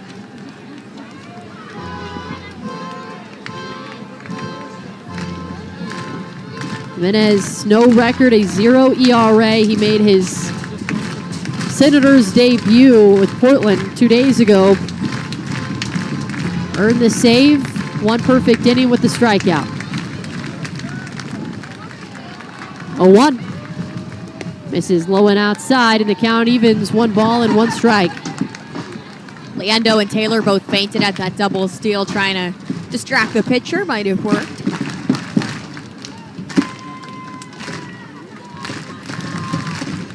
Jimenez spins at the waist.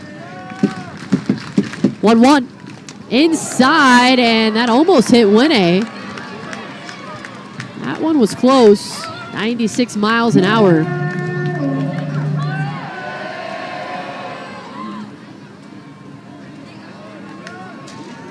Miguel Blaze on deck because he came in to pinch run earlier for Brooks Brannon. A 2-1, misses low and outside. Ball 3.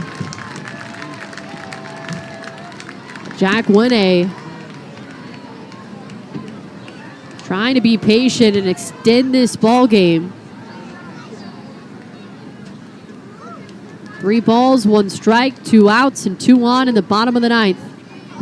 The 3-1. Low and outside, ball 4. Winne works the walk and loads the bases. Winne at first, Taylor at second, Liendo at third, and here comes Miguel Blaze for his first at-bat of the night.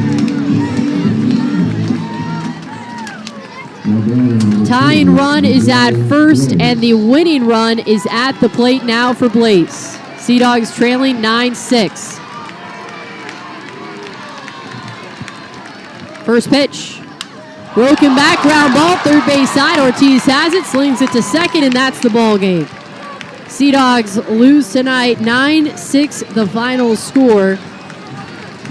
After a back-and-forth battle, Sea Dogs falling this Friday night. Perry will have your post-game show. We'll take a break on the Sea Dogs Radio Network, presented by Verizon.